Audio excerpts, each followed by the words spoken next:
Hello, hello, hello. Welcome to Royal Sussex Live. Hello, hello, hello. Let me say hi to a few people. Hello, Church Nellie, April May, Susie Q, Elizabeth Daniels, Vicky Cromer, yes, Myra V, Navi D, Gwendolyn Daniels, hello, JJ, Sharon Davis, Margaret Rollin, and well, okay, Church Nelly again. I pretend like I had some of Church Nelly's moonshine. I'm starting to see double. Church Nelly again. Okay, Big Mama 1956. I like that. Okay. Hi, Big Mama. I love that. Hello, Verda Sanchez, Judy Regoat, April May. Uh oh, let me see. Who else is here? Okay, thank you, Sherry Ware. Miss Levy Hemmings, Kanitha Ash, Faith Manzini, hi Karen, uh, Don Robinson Gal.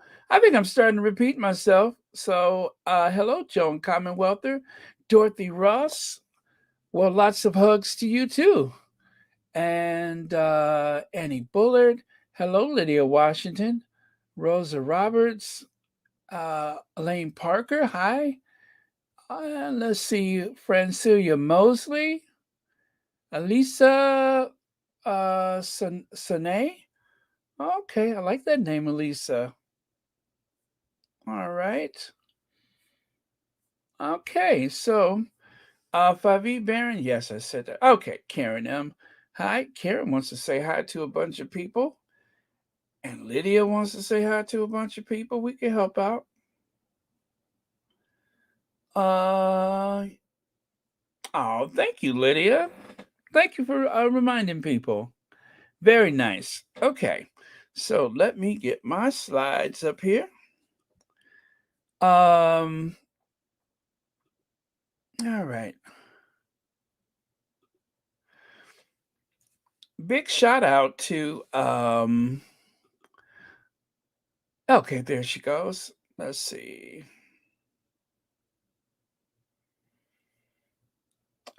There we go.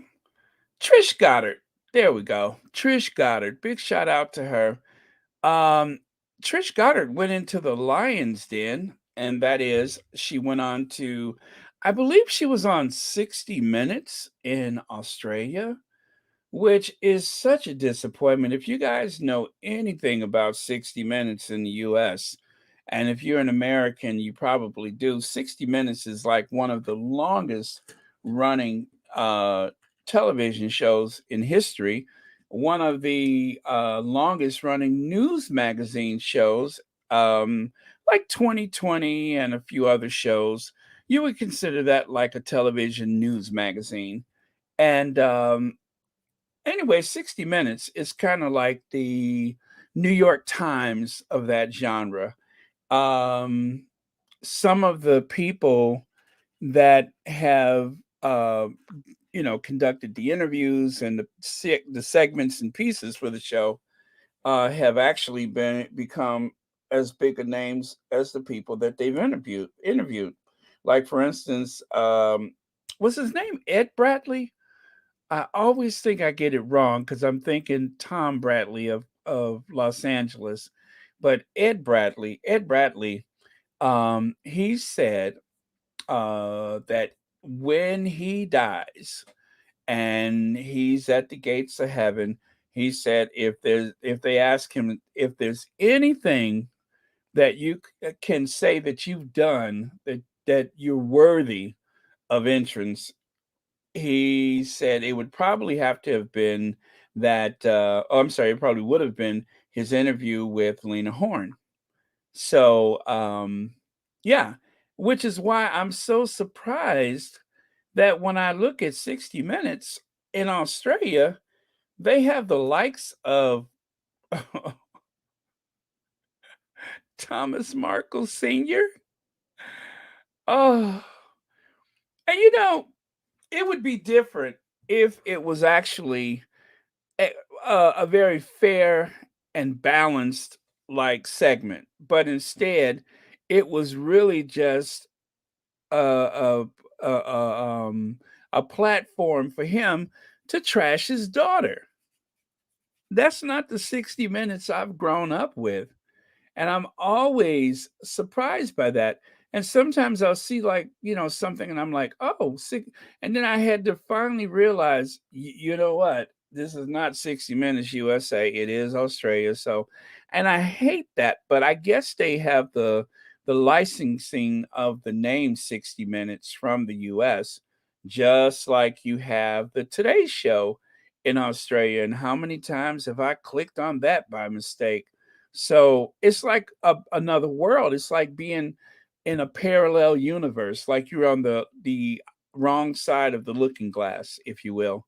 So it should not surprise me that, um, at this point, I just shouldn't be surprised because they are consistently bad television, which is interesting because I remember back in the day when I used to go to the video store, some of my favorite movies were like some Australian original movies. I mean, there's some great actors that have come out of Australia. So, when it comes to like the arts and entertainment and stuff like that, they don't take a back seat to anyone. But when it comes to the media, I have to say I am so terribly, terribly disappointed with Australian television. Um, Hi, Adrian Burrow. So I wanted to take a look at a couple of your comments to see what you guys think about what I just said. Uh, oh, what's that? Robert Collins? You're joining from Rome. It's 1930. So let me see. Is that 7:30 p.m.? Is that right? Because I think after 12 you minus 2 or add 2. So 1930. Yeah. Let me see. 15 is 3. Oh my goodness, I'm getting confused. Anyway, oh man, 1930. So I think it's 7:30. And with that, and in that I am unanimous, as what's her name would say, Mrs. Slocum on Are You Being Served? On that I am unanimous. And now I need you to go to my letterbox and peek through it. And if you have a sardine, throw it in there so you can feed my cat.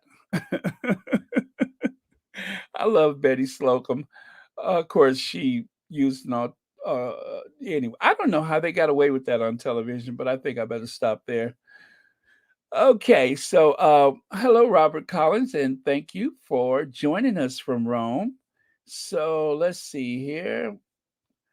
Gosh, you know what? I'm getting like a terrible glare because I can barely see anything today. Let me make sure.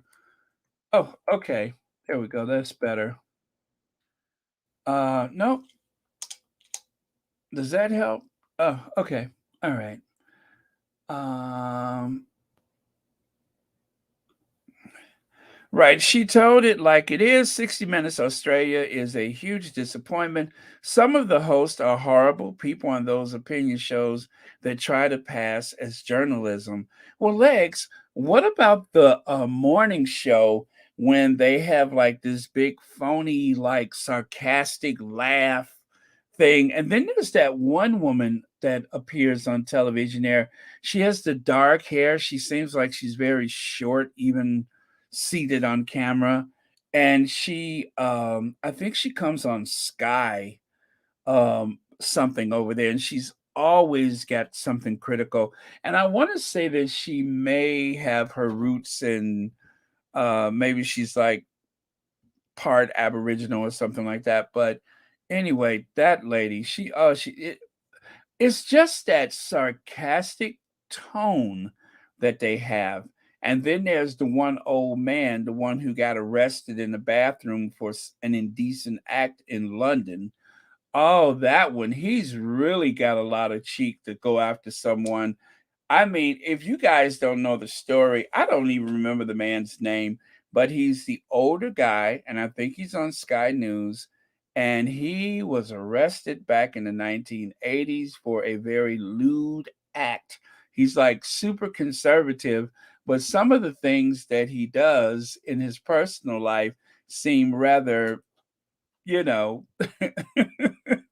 would seem like it should make him part of the um I guess he's on the committee. That's what I'm saying. He's on the committee, which is a euphemism, but he's definitely on the committee, although he tends to hide it behind his very conservative gruff. But oh yeah, he's one.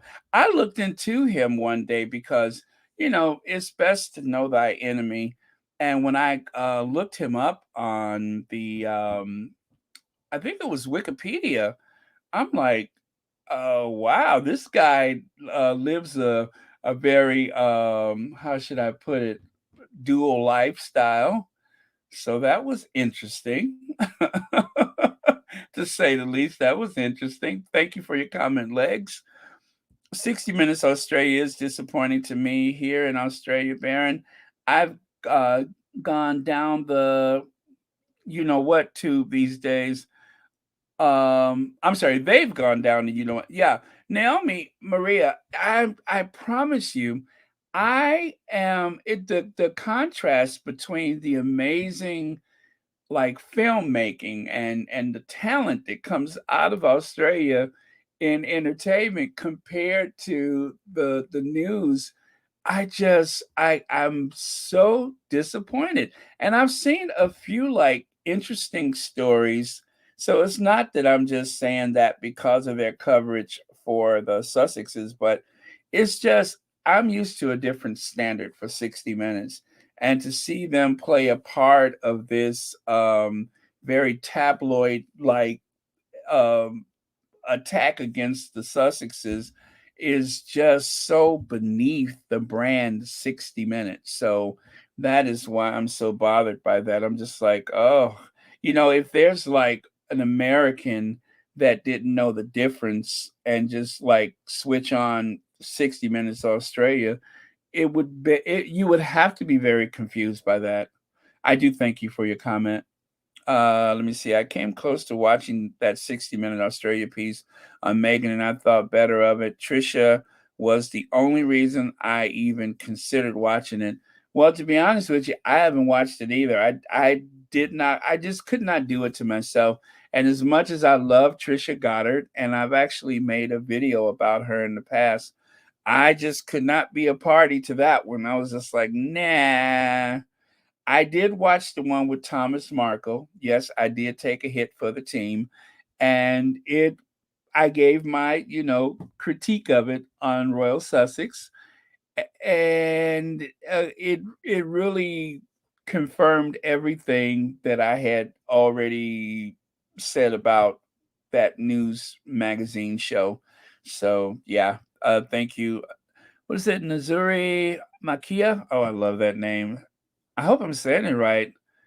Nazuri Makia. All right. Thank you so much for your comment.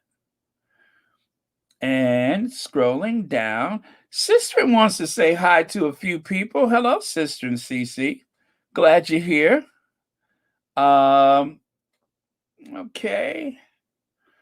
Let's see. There aren't actually many real news stations that actually report the news and not. Well, okay, Karen M. That is a great point. That is a great point. Journalism has really gone south, and if I okay, I'm going to say 60 minutes. I'm going to set them aside. But when it comes to a lot of these other news shows, even on the CBS network here in the US, the fact like the overnight show, I'm glad you said that, Karen, because that reminds me. Um, Johnny Diamond appears on American television, especially on the CBS like overnight news program or whatever, and he was on there just trashing Meghan and Harry, and then suddenly to do the evil versus good, then they show Oh God, do I even have to say her name? You know, the Duchess of Cambridge. They showed the Duchess of Cambridge interacting with some kids and planting flowers and the whole child initiative and what's wrong with the kid's brain. It was so glaringly obvious. And the host, she actually did something about that some time ago. I was so upset about it. That's you know what, guys, and I have to say, I'm so glad to have this platform because otherwise I would have to try to hope that I would see another Sussex friendly channel talk about these things, or that I would have to hope that I could have a conversation with a friend or something where I could say, "Do you see what they're doing? Do you see?" And that's not fair to people that are just casually supportive of the Sussexes compared to the squad, and so I was just so frustrated. So I was able to talk about it, and at the time I was doing only the recorded Royal Sussex, and I was really glad to have the opportunity, to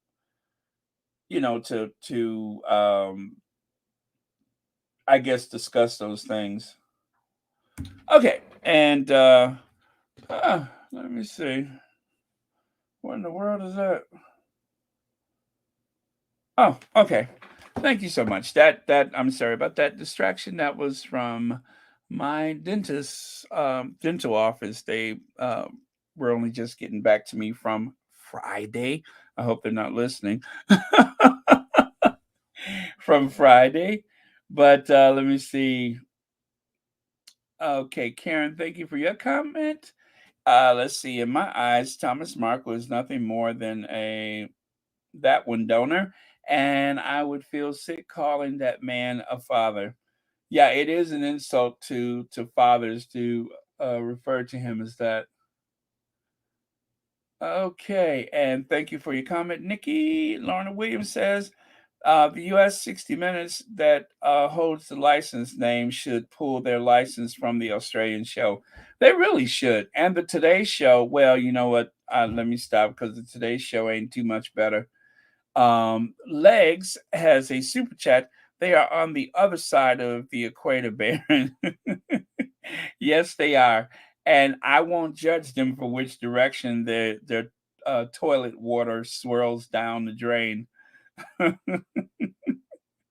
Yeah, so and when you consider some of the wildlife that has evolved down under, um, it is amazing how um, so many things are alike and just not the same all at the same time. And I guess that goes for the way the 60 Minutes is. It's like it looks like something that you would see in the northern hemisphere, but it's not.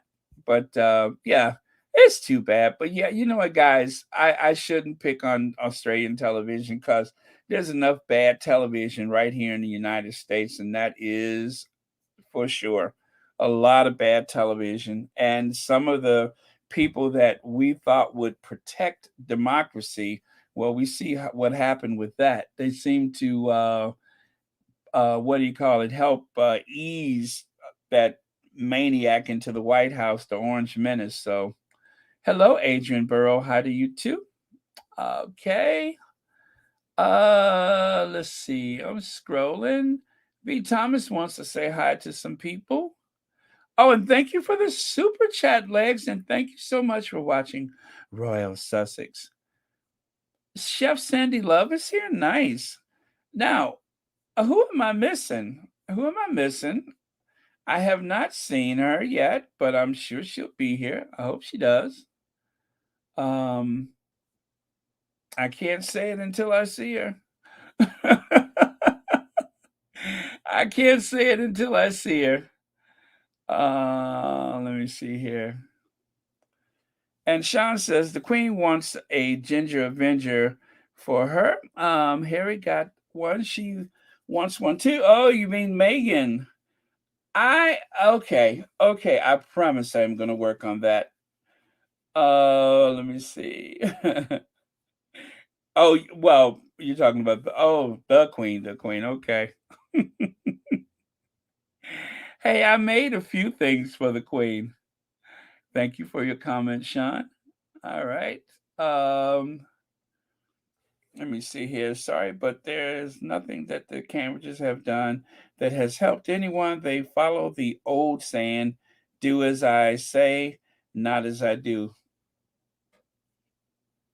Very good, Karen. Thank you so much for that. Joyce Bell says, I will not put the U.S. media alongside the so called media in the UK and Australia. We have some things to improve on in our country, but it is nothing like what is going on over there on that island. Well, do you guys remember I made a video where I referred to it as the what was it? The triangle of evil, did I call it? Where you had the Murdoch feeding that stuff into the UK. And then you had the UK feeding that stuff, that conservative right wing stuff into the US. And anyway, I forgot what I called it, but it was some kind of, but it's like those 3 points of interest where it's like Australia, the US and the UK. And it kind of revolved around Rupert Murdoch, but he does have the largest right wing media group in the world. And so, he wields a lot of power when it comes to his brand, his type of media.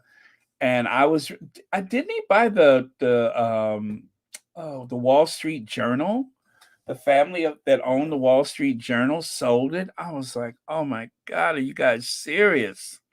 This let allow there was a time when they didn't allow people to own so much media, but eventually the laws were relaxed, and suddenly you could buy more than one newspaper in a particular, say, oh gosh, what is the term I'm looking for?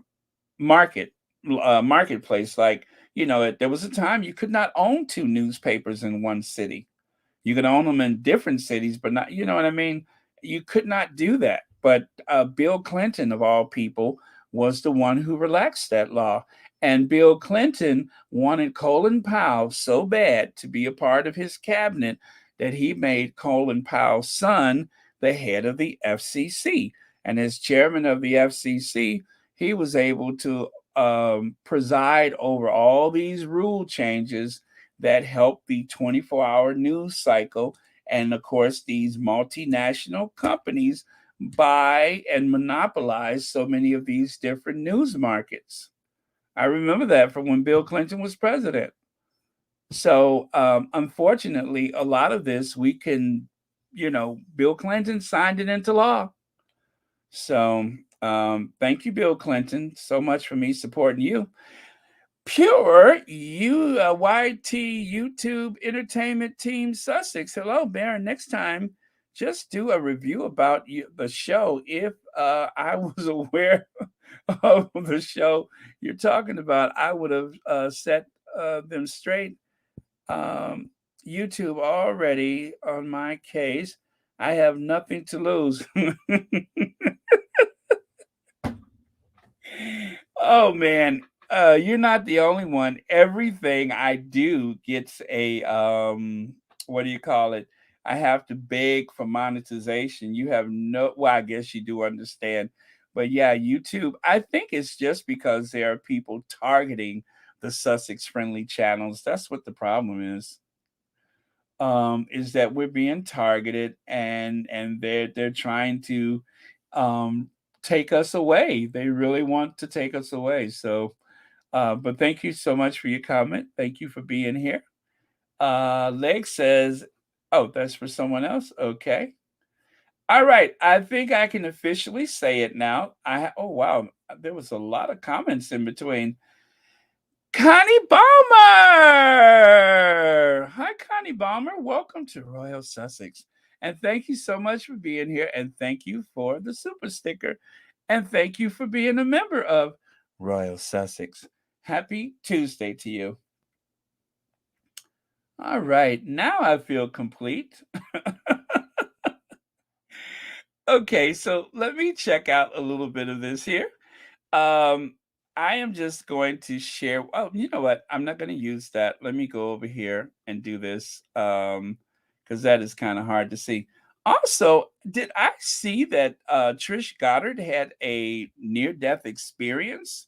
Did I read that? That she had some kind of fall or something like that? Um, that's shocking. You know, as we get older, one thing I know about getting older, having a fall, breaking a bone or something like that can be life changing. I say avoid it if at all possible. So let's go with Newsweek. All royal women who marry into the monarchy get bullied, says the broadcaster, meaning Trish Goddard.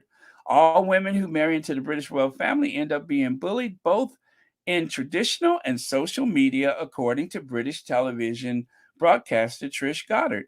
Goddard made her comments during a special 60-minute Australia. Isn't every 60-minute Australia special? That's what they said when Thomas Markle was on there. Report on Meghan Markle following a number of claims made in recent release of, okay, you guys ready for it? Bombshell book. Bombshell book. They cannot say it without saying bombshell book. I roll my eyes. Bombshell book. Oh gosh, all right. So I think I've said it enough. They don't ever have to say it again. Thank you so much, Hyacinth Ofer. Thank you so much for the super sticker. Thank you so much for watching Royal Sussex. Happy Tuesday to you. Anyway, so I'm not going to say the name of the book. I'm not even. I'm just going to avoid saying his name for that matter because we all know who they're talking about. Um, Generated considerable interest following its publication, and you know what? It's only published over there and no place else. He's only appeared over there and no place else. And they have tried desperately to try to drum up interest in this book of lies, if you will. Um, that I've even heard that some names were misspelled. People were obviously misquoted, and it's really just like that monster.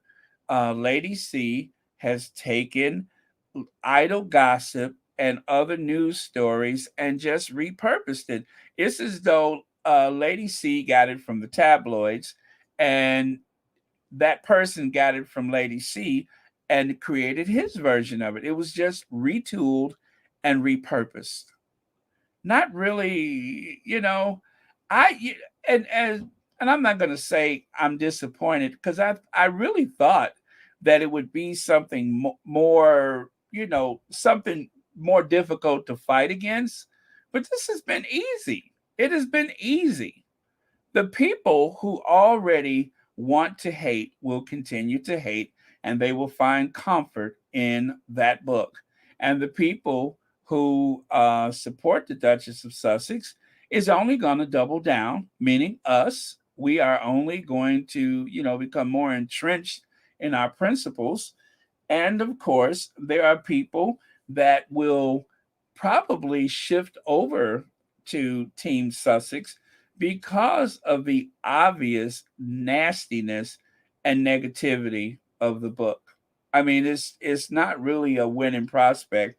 It's only going to drive people away from that institution, and it will call into question what is going on over there.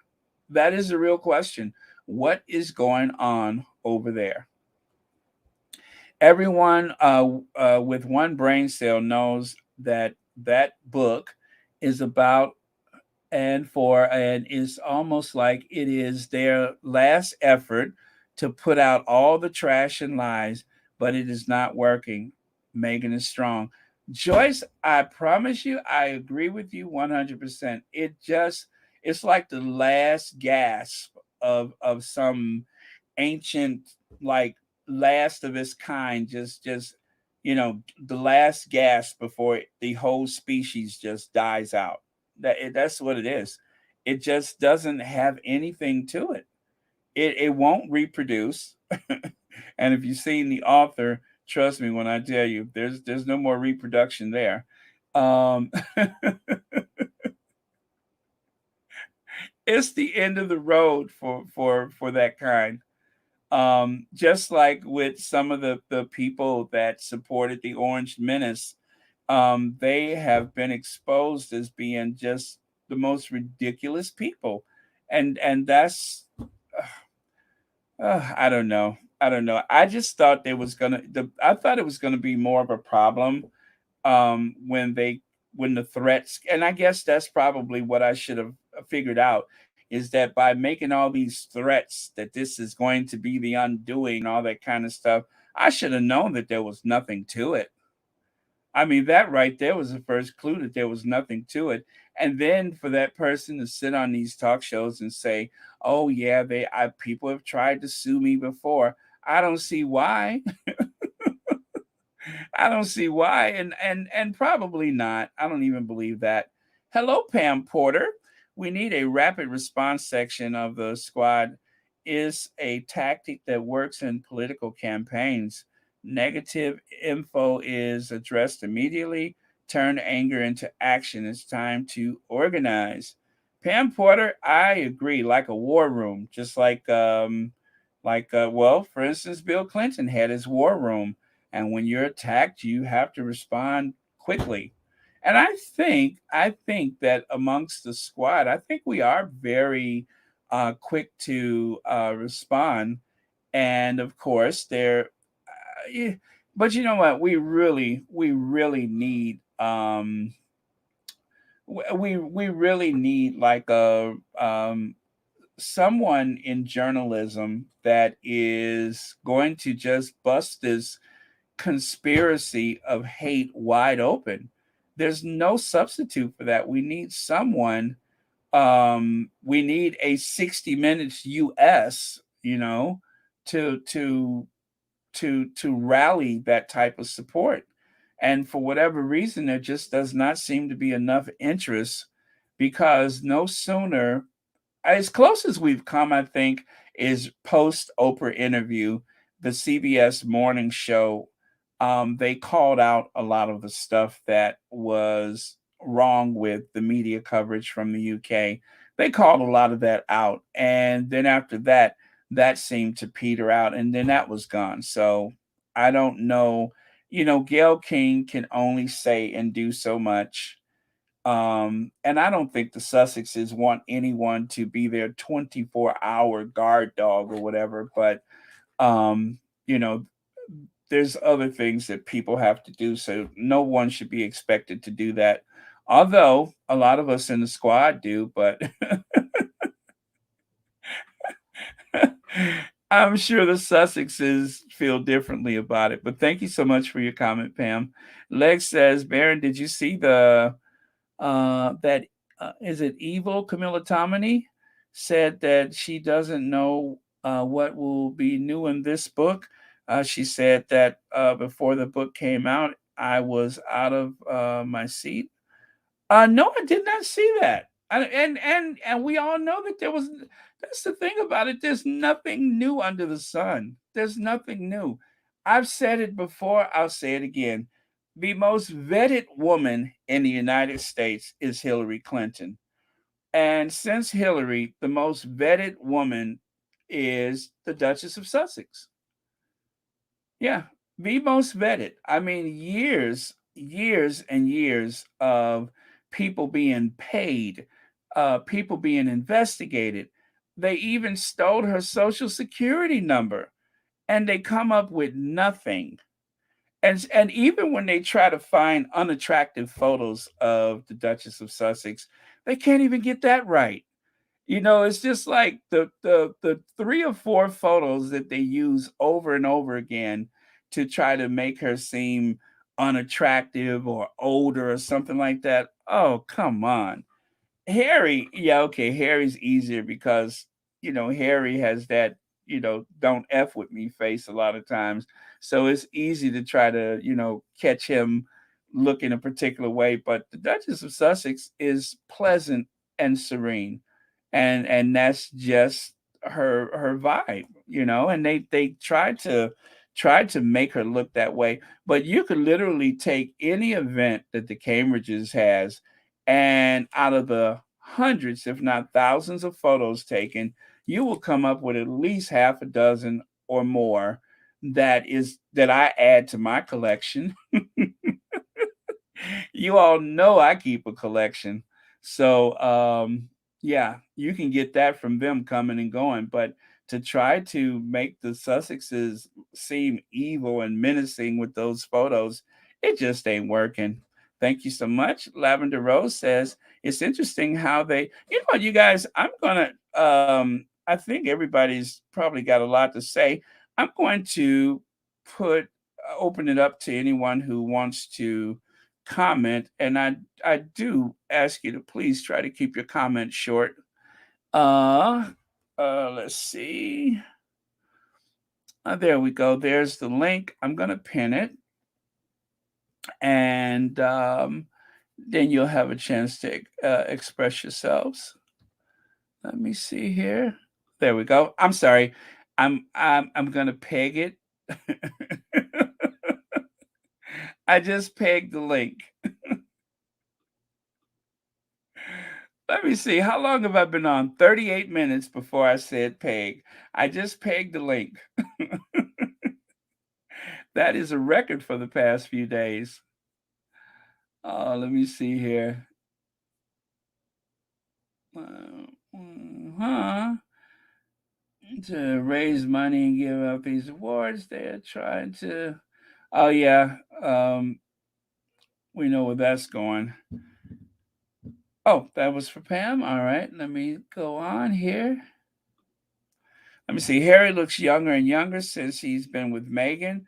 Look back at some of those old photos. I agree. Harry was well, Harry's a very serious person especially when it comes to protecting his family. But I don't think he's ever looked so fit and lean in the past few years as he appears now. I mean, he lost weight, he stopped smoking. I think he's not much of a drinker anymore. There's so many things, so many vices that he gave up, to be the person that he is now. And so, it's like when he puts on a suit, it's what the designer intended instead of,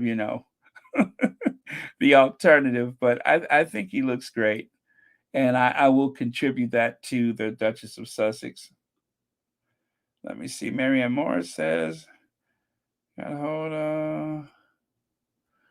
Oh, I'm not surprised. I'm not surprised. And there's someone in particular that blocked me, and I used other means to see their Twitter, and it's all MAGA, it's all right wing, is and of course any crime that they can attribute to someone black, the kind of fear mongering that you get, as though a white person has never committed a crime. And I believe it's a middle-aged, older woman who just is probably happens to be white, happens to be very paranoid, and it's all MAGA.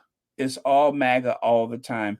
I mean, looking at her postings, and then of course is the conspiracies about Doria. There's the conspiracies about Megan. And after all, she is 55 years old. I don't know why she's lying. And the usual stuff. The usual stuff.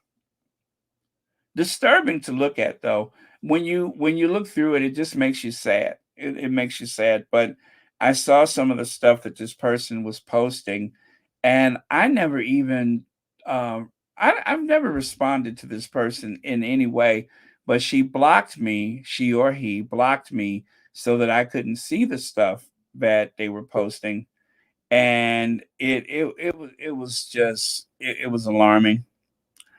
Okay, so we have one person, Karen. Karen, let me see.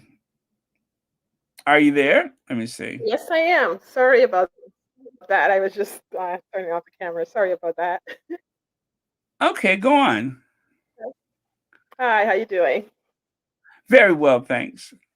Yeah, hi, squaddies. It's so nice to speak to you guys. I know someone mentioned about Harry and you know um, his uh, how he looks. I can tell you guys something, and this is what happened to me actually. When you see Harry in person, the pictures don't do justice for him. This guy is handsome. I was taken back. I was taken back at the Invictus Games when I met him. I find myself stunned, and I looked at him and I said to myself, "Oh my gosh, he is even more handsome than he looks in pictures." I could not believe it. Tall, slender, and damn handsome. I could not believe it. I I was taken back. I was like stunned. It's like I couldn't talk for a little bit. I was just looking at him in his Okay. face, and it was like, oh my God. The pictures does not do justice for him. He is so handsome. And So, how very tall slender. would you say he is? Very slender.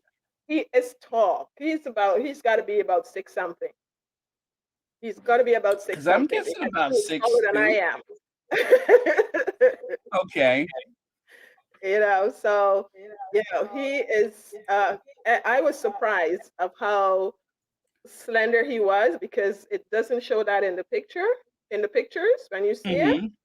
and handsome. I find myself looking at this guy. Okay, so let me ask you this. Were you in any of the photos that I shared or anybody else shared during the Invictus Games? Were you one of the ones that were you one of the ones that took a photo with him? It was the two ladies? Or I was no? one of the ones that not with the two ladies. I have Okay. an individual picture with him. I did take some of the Okay. other ladies that were there. I was the picture was shown on the what is it, the squadathon with Tina and Okay. yeah, with Tina and Michelle. Yes. Okay. Yeah, it was shown in the squadathon there, but I mean to say it was it was an event because I mean to say we were hysterical and it was just a lot of stuff happening that the picture almost didn't happen because I was busy taking the other girls. I have like videos and pictures of the of the other people that were there because I'm the one who took most of the pictures that you saw with them, and I almost didn't get mine. And Oh, okay. it How about it that? was it was a moment, that you had to be there to see it. And even after that event, he left and he walked off and he was going somewhere else. And then the camera people that was following him and stuff were coming back, and then they saw me and they said they were talking, and when they saw me, they said, "We were just talking about you. We were just talking about you. It was so hysterical the way you went off to get out."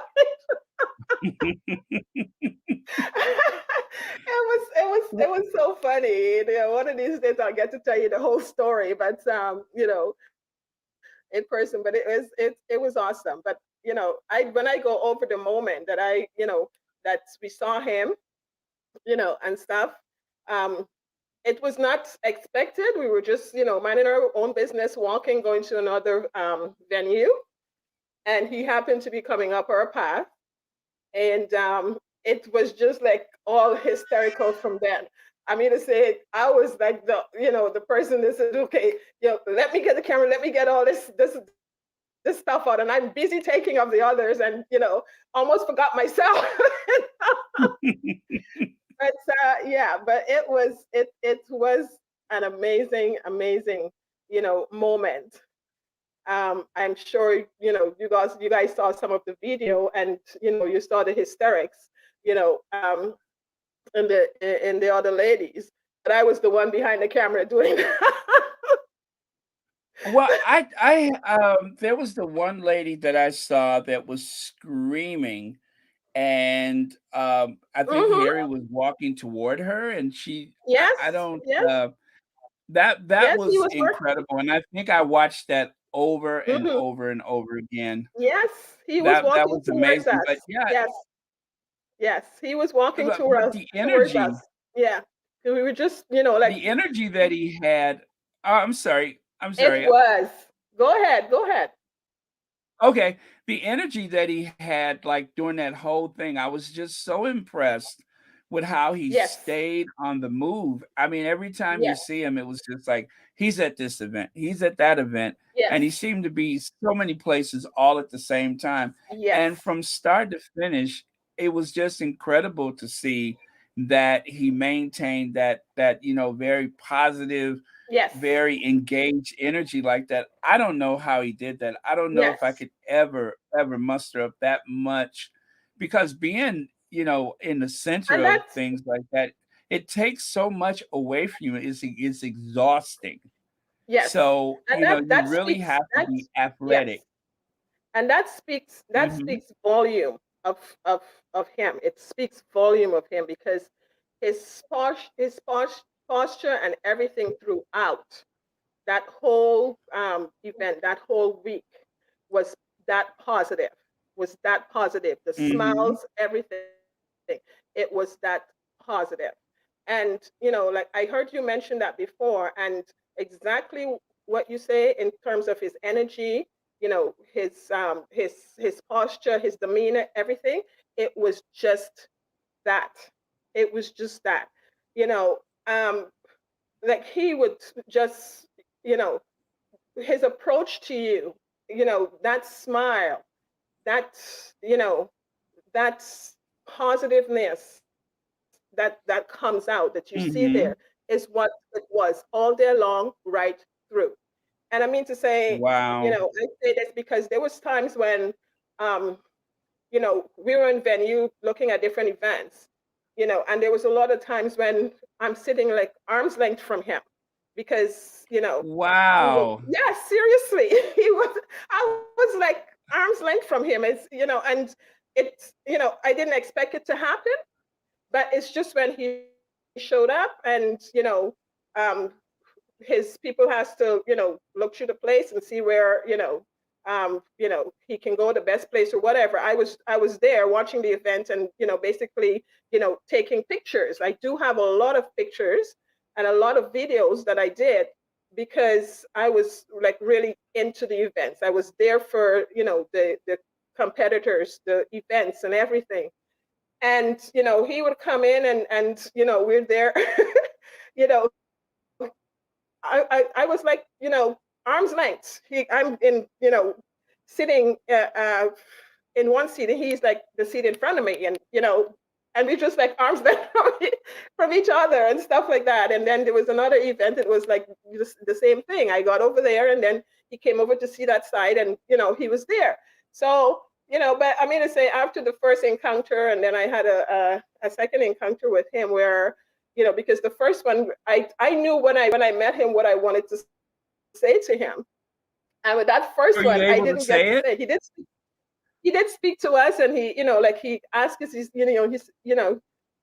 we were talking to him, and he asked, he said, "So where are you guys from? So what are you guys doing here?" And we, you know, so we were talking and stuff. And then what I wanted to say to him, I didn't get to say at that time because it was all, all the historical stuff going on. But I did see him at another event, and I called him.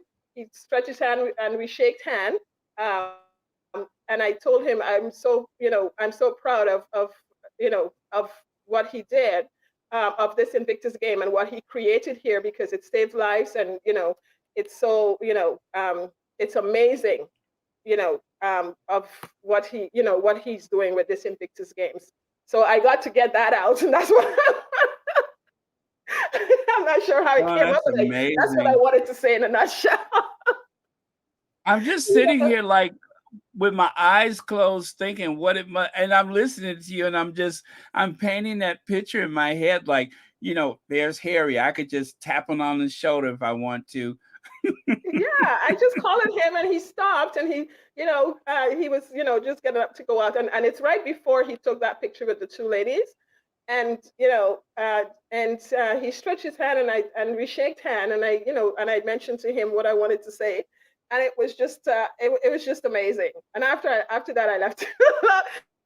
He was sitting arm's length from me afterwards and stuff, and I tried to get like selfies and stuff like that. Even had one of the competitors who had who was sitting there, and this is one of the army competitors. He had no arms or whatever, and he saw me trying to take the pictures, and he said, "Do you want me to take it?" I said, "Sure."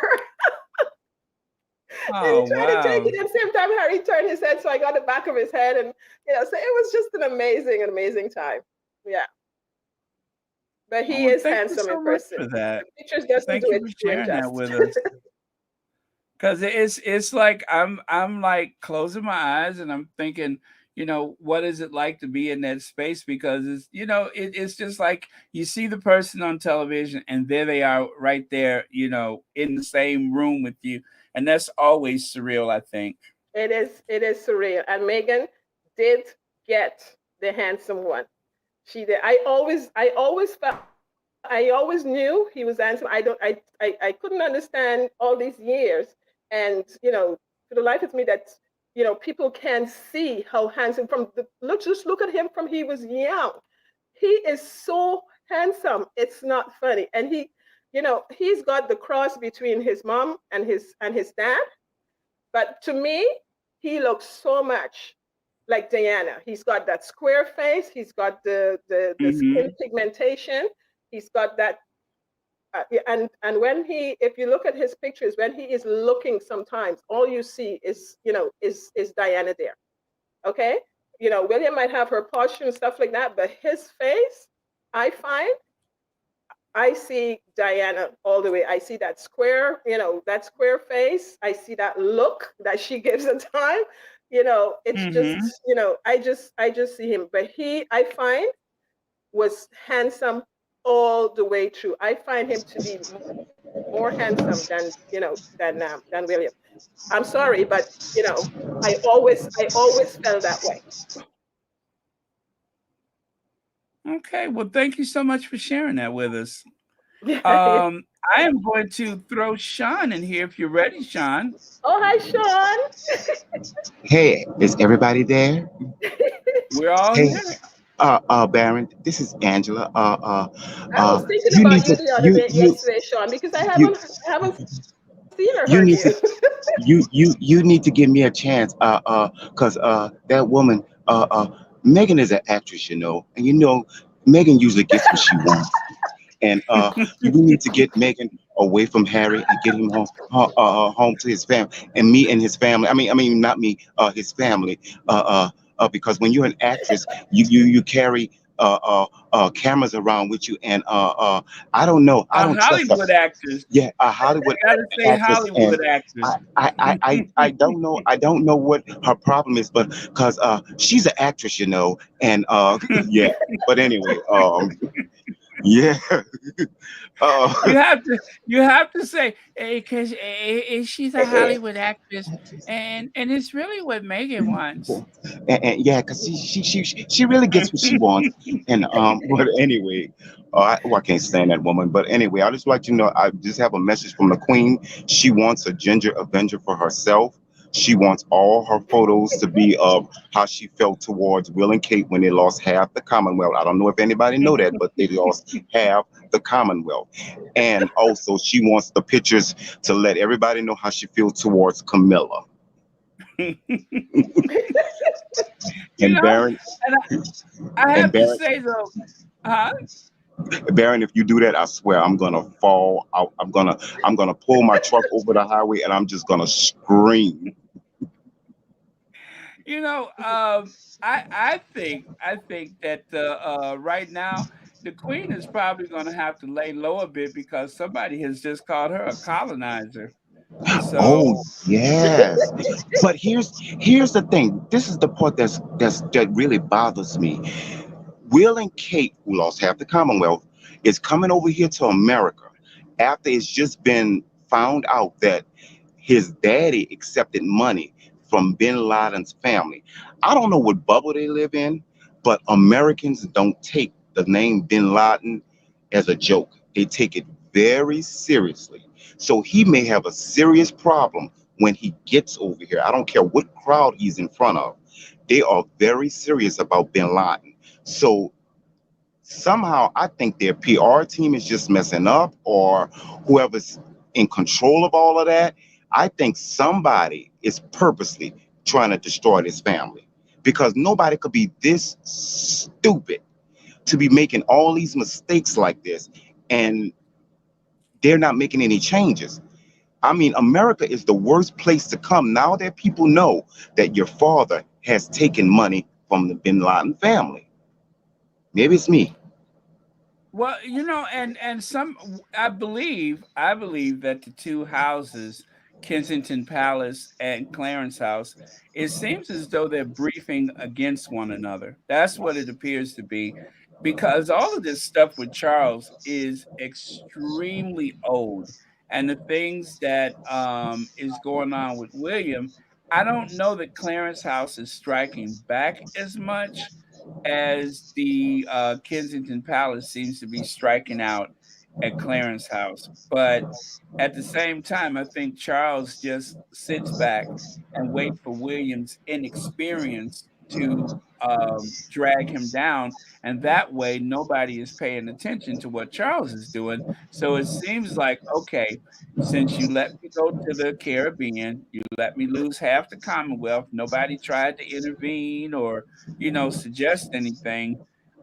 So I'm going to, whoever this person is, not necessarily, someone a main person in Kensington Palace, but somebody seems to think that it's in Kensington Palace's interest to drip, drip, drip all this negative stuff on Charles, if that's where it's coming from. But somebody is trying to put the whammy on him. And as I said a long time ago, is someone who has a vested interest in seeing that coronation for William and Kate. So when I say someone, it could be, maybe a parent. Oh, oh, oh, the You know queen. what I'm saying? Oh, for Yeah, marrying Camilla. I don't know. I don't know. And then what if it's one of Camilla's kids that's doing that? Or what if I I it, doubt it. I think it's somebody because close though? it, I think It's somebody close. the queen still could be playing mind games with them, and she's probably say, you know what, I'm going to be the last monarch, so I'm going to tear it all down. And because Harry is her favorite nephew, so she could be by, I mean, grandson. I mean, she could be behind the scenes pulling some strings. I don't know. Maybe it's just him and Will going back and forward. Because to be honest, um, Charles is a piss poor excuse of a father. Think about it. He accepted money from bin Laden while his son is overseas fighting terrorism against bin Laden. So it doesn't make any common sense to me in my head as a father. Why would you even do that? And not only that, you're taking security away from your son, his wife, and your two grandchildren but for spite. And you know these same terrorists got has a bounty on Harry's head. Why would you do that? The same reason why you did it to Diana. You don't give a damn. These people are just evil, evil as they come. These are not good people at all. But then still, they want Harry to go back to England to get the same abuse he got before. It makes no sense. And Sean, Well, like Harry is a distraction. mhm. Harry's the I agree. distraction. I agree with you. Hmm. Harry is distraction. By focusing on Harry, by focusing on Meghan, the stuff that they wanted, just like when they when they released that budget for the increase of money for the royal family, the crown estate or whatever, when they released that budget, even though we had just went through another round of bullying, they decided to pull it back out 8 days later. 8 days later, and just and what gets me though is that it was like a big press release, like they didn't just talk about it, to the point where even my aunt asked me, I heard something about the bullying claims. I almost just fell to my knees. I'm just like, oh my God, will this ever stop?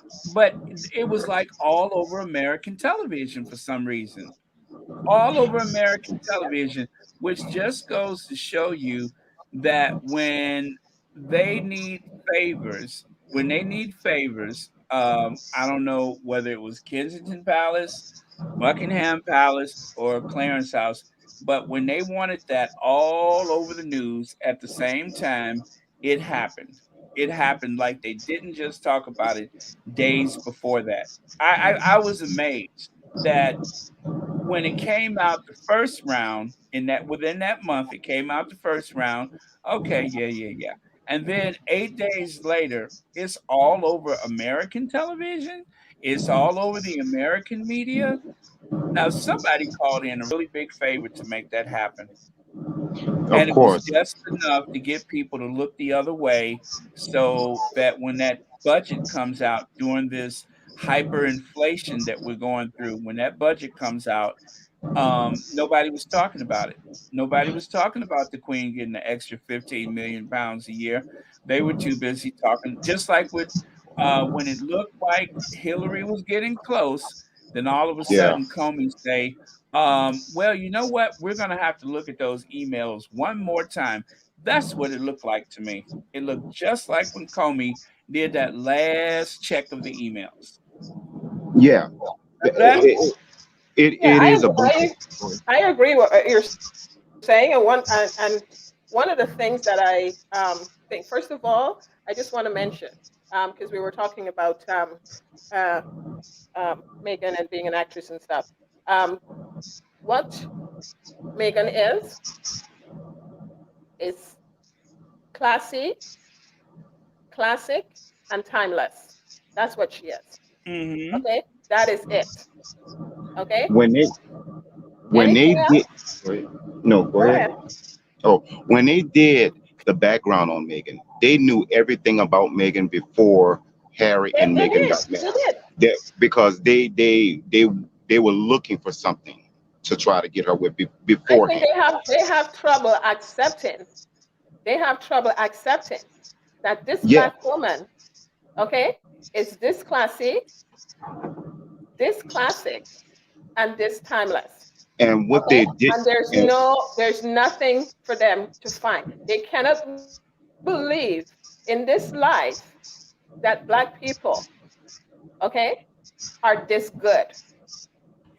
Okay, so exactly, they are trying to muddy her up and trying to make up all these different lies and accusation and spin the truth and everything. They are trying to muddy her up, but it's not going to happen because we do have black people, okay, in this life all the time, okay, that are this classy, okay, and we had to learn to be this way, okay, because there was not a lot, okay, what that mhm. that there was there was not a lot that we could voice for, okay, so we always had to mind our steps, we always had to protect ourselves, okay, we always had to go 110% over, okay, to get what we Mm-hmm. want and and be what we want,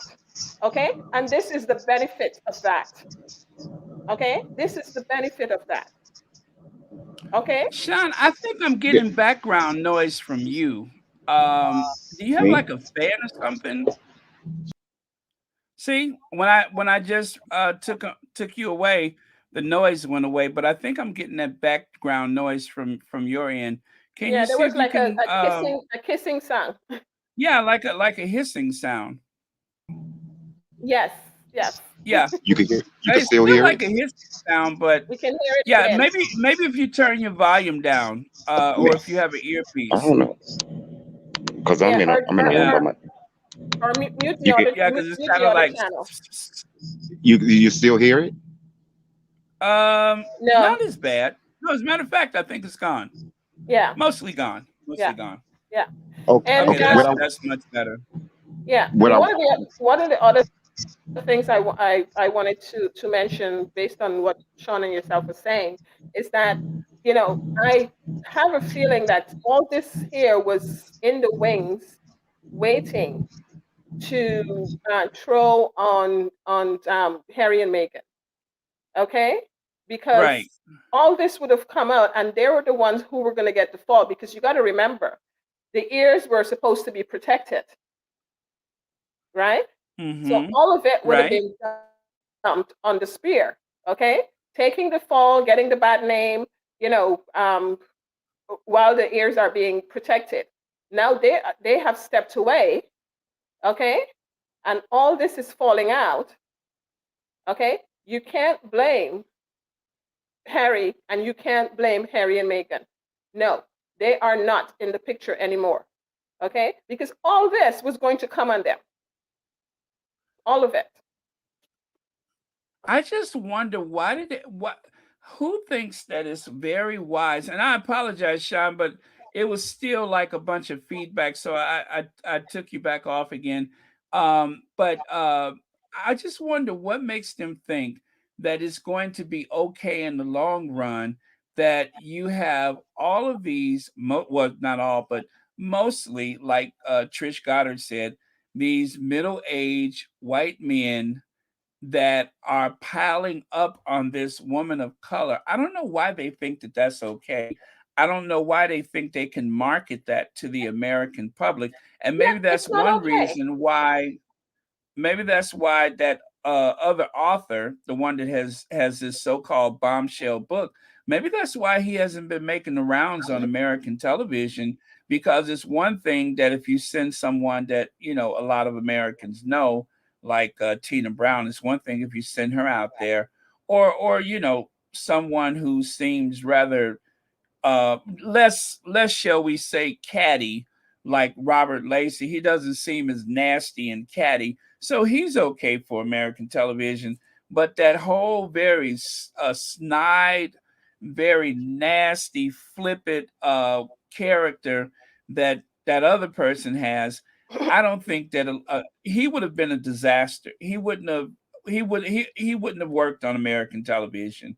I No, don't think that that type of personality, that inflection on certain words that he used, I don't think that that would fit on American television, and maybe that's why they didn't try to send him over here to sell that book. yeah, Because, but you and know if you something? notice, you don't see um, Angela Levin. You don't see her going around trying to promote anything on American TV. But you know That something? one, I don't think. Pardon? None of it should be on any TV. Okay? I Yeah. tell I I tell you, this was so disturbing for me from the whole beginning. When when the Oprah interview came out, and I'm listening to all this feedback, and the Mm-hmm. behaviors of these grown people. Um, it was very, very disturbing. And I say disturbing in the most, in the most nasty, paralyzing way for me, because um, it's like, you know, ball up in a fetal position, hearing these men speak about a Mm-hmm. woman like this. It was very hurting. It was very, like really, really, really, really nasty. These are the things that you teach your girl children to stay away, to be careful of men of these age. It's like, it was like very, like misogynist. Mm-hmm. It was so dirty. It was so dirty. And to hear of men going after your girl child like that and speaking that way of a woman, of a girl child, it's disturbing. And it makes me think, It's who dehumanizing. It's everything it's they can do to try to dehumanize her. it is And dehumanizing, why in the world? and it's like Why in raping the world would somebody. 100? It's like raping Let's say somebody Megan verbally. weighs. Verbally, you Let's are, say Megan weighs you know, 110 pounds. Megan weighs 110 pounds, and she's has a very mild mannered mannerism about herself. How is she a threat to a 1,000-year-old institution? But they yeah, have gaslighted people, used this propaganda in such a way that they have convinced some of these sycophants and some of these cult like people that she's like this imminent threat to the House of Windsor when they are the ones striking out at her. She's not going after exactly. them, Like, but they're going after her. But they have made people convinced why you that feel she that you is have like to this tear this primal woman threat. down? Okay, why you feel that you have to tear this woman down? Okay, for this age old, institution, monarchy, as you're saying, it wasn't stable in the beginning. There's something wrong, and to attack someone the way that she was attacked. She is talking about, her mental health, when what she was going through behind those walls. I mean, to say, after seeing all the things that came out, you didn't even have to wait to see it come out. Okay, just the explanation of the Oprah interview.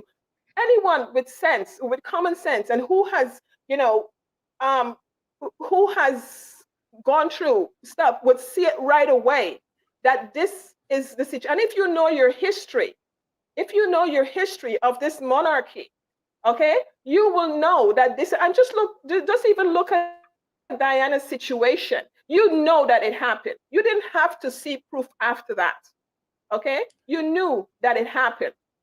Okay, and for them to come out and say she was lying, and call her a liar, and just going off like her like that, this is the reason why a lot of people who are going through these situations don't come out and speak about it, because this is exactly what they get in the beginning. They're called liars, they're called, actors, they're called actresses, they're called whatever. Okay, but no, it was true what was happening. It was true what she was going through. You put yourself in that situation and being closed like that, okay, and having to deal with such boundaries, and isolation, and all this stuff. And then you have people one side who are just the tabloids are coming at you, and the people who are supposed to protect you are not doing it, because they want it to happen to you, because that gives them, that leaves them protected, so that people can see that they're the good ones. Okay, just think about that picture. Okay, it's like in a barrel and you're drowned in, and there's no one to help you. Okay, and you're Well, screaming for help and there's no one to help you. take a look at your screen right now. Mm-hmm. On the one hand, President Truman tries to humanize Black people to the greater population by desegregating the armed forces. But in the Mm-hmm. same front page, posse bent on lynching searches woods for prey. Mm-hmm. So on the one hand, you got the president saying, yes, they're humans just like us. And on the other hand, you have the polar opposite where there is, it's like a reminder. And this is a Black newspaper, the Chicago Defender. But on the Mm-hmm. other hand, you can see in that same period, right here in the same United States, Mm-hmm. you got them writing about a lynch mob searching the forest or searching the woods or whatever, looking for someone to kill. And that's what has been going on with people of color for so long, is that on the one hand you got people saying, oh, they're just like the rest of us, and then on the other hand you got people that seem to be out to kill you. And that's what Exactly. they have been doing with her. They say, "Oh, she was welcome. We welcomed her." But at the same time, you are actively trying to destroy her. And so when they say we welcomed her, that's to make people feel okay with bashing her, the people who are out to get her. And when they say we welcomed her, that is them saying to those very same people that you can't trust her supporters because they just don't see what we were trying to do for her. We paid for the Exactly. wedding. They, Exactly. yeah, Mhm. they want to try to gaslight Mhm. more people into seeing her as some type of threat, Yeah. and they want to try to hide the fact that they hounded her until she literally lost the baby. Yeah. What That they're that trying is the history they want to forget. they are basically trying to brainwash people um Uh huh. into thinking that she is something that she's not. They um one of the things that concerns me is what else devastating that happened, and it makes me think that there's devastating stuff that happened to her or happened in there that we don't know about. Because when I listen to these people coming out and you know and the nastiness that they're saying, talking about her from Compton, talking about Harry's girl, talking about, oh, he just want her to be whatever. If you have that mentality and you're coming out here and calling her brazen husky and all these different stuff, if you have that mentality, okay, uh, are you putting it into action? Like, what else happened in there? Because if you're thinking that she's like this, that means, you know, you're thinking that you can act on these things as well, Mm-hmm. right? Yeah, because she poses a threat, and therefore we're justified in the hypercriticism. We're justified in going after her. That's what they Exactly. want So people to what believe, else is happened that to her she that just you didn't guys? understand. She didn't understand our ways. She tried to change us. She wouldn't behave. Harry won't behave. And that whole mentality, as though they're talking to a couple of children who have lost their way, rather than people who have really exposed the institution for all of its shortcomings to the world, and we're supposed to pretend like we haven't seen it. We're Yeah, but supposed to they didn't try expect. to. They have a problem with Mhm. her being the classy person that she is. They didn't expect her to be this classy. So what were you trying to do? Huh? You're Because coming she out and makes you're the doing all these things. And so, what were you trying to do when she was in there? Okay, were you because she makes trying to the approach English her? rose. Were you trying to She approach makes her the English to she to? makes the English rose look very average, and that's the problem, is that she makes Kate look so average and so mediocre and so unnecessary. And so what they've tried to do is to try to make Kate seem like she's some kind of corporate professional, as opposed to somebody who just wears the coat dress and smiles and waves and put the extensions in her hair. We're supposed to see something different all of a sudden. They really don't want women to think. They don't want a woman to have an opinion. They don't want a woman to be anything more than just something to accompany William wherever he goes. Just like with Trump. Trump was able to create glamour for himself, being a very average person, by keeping this attractive woman nearby who didn't speak much, who didn't do much, that didn't say much. I mean, look at the parallels between the former first lady and Kate Middleton. Lazy, not engaging, has this tremendous platform that they won't even use. And only when it's really necessary, they will venture beyond the walls and do something. And when they do, there's not much of a splash. There's no, I mean, can you think of any quotes from Catherine that anybody remembers? Not a one. Not a one. Nothing. Not a thing. There's nothing to quote. There's plenty quotes that have come from both Meghan and Harry, but there's no quotes. There's nothing quotable about the Cambridges, either one of them. And they are at the top of the ticket, and there's nothing to quote. Whatever they say has not made a splash. Yeah, I can't exactly. think of anything. And it seems like it angered them. It angered them so much that she is the one that got away, right? She is the Hmm. one that, got out of their clutches, that got away from them destroying her, from them trying to, make what all these different nastiness that they're saying about her, okay? They didn't get a chance to make it true that, by doing what it is that they wanted to do with her, okay? I'm And sure she took the real king with they've her. approached her because if you're saying these things, okay, you're going to approach her in that way. And I'm sure they approach her in that way. And she had to put them to their place. She had to put them to their And she place. took the And real yes, king with if her. she has to be a bully to do that, that's exactly what you Hmm. deserve.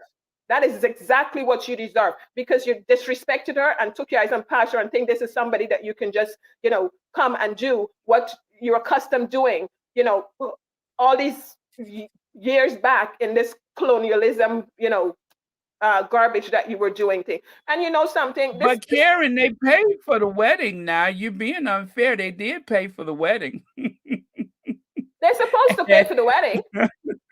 I think Harry deserved that. He put enough time Right. They in there, paid for the and wedding. they're supposed to pay And for it.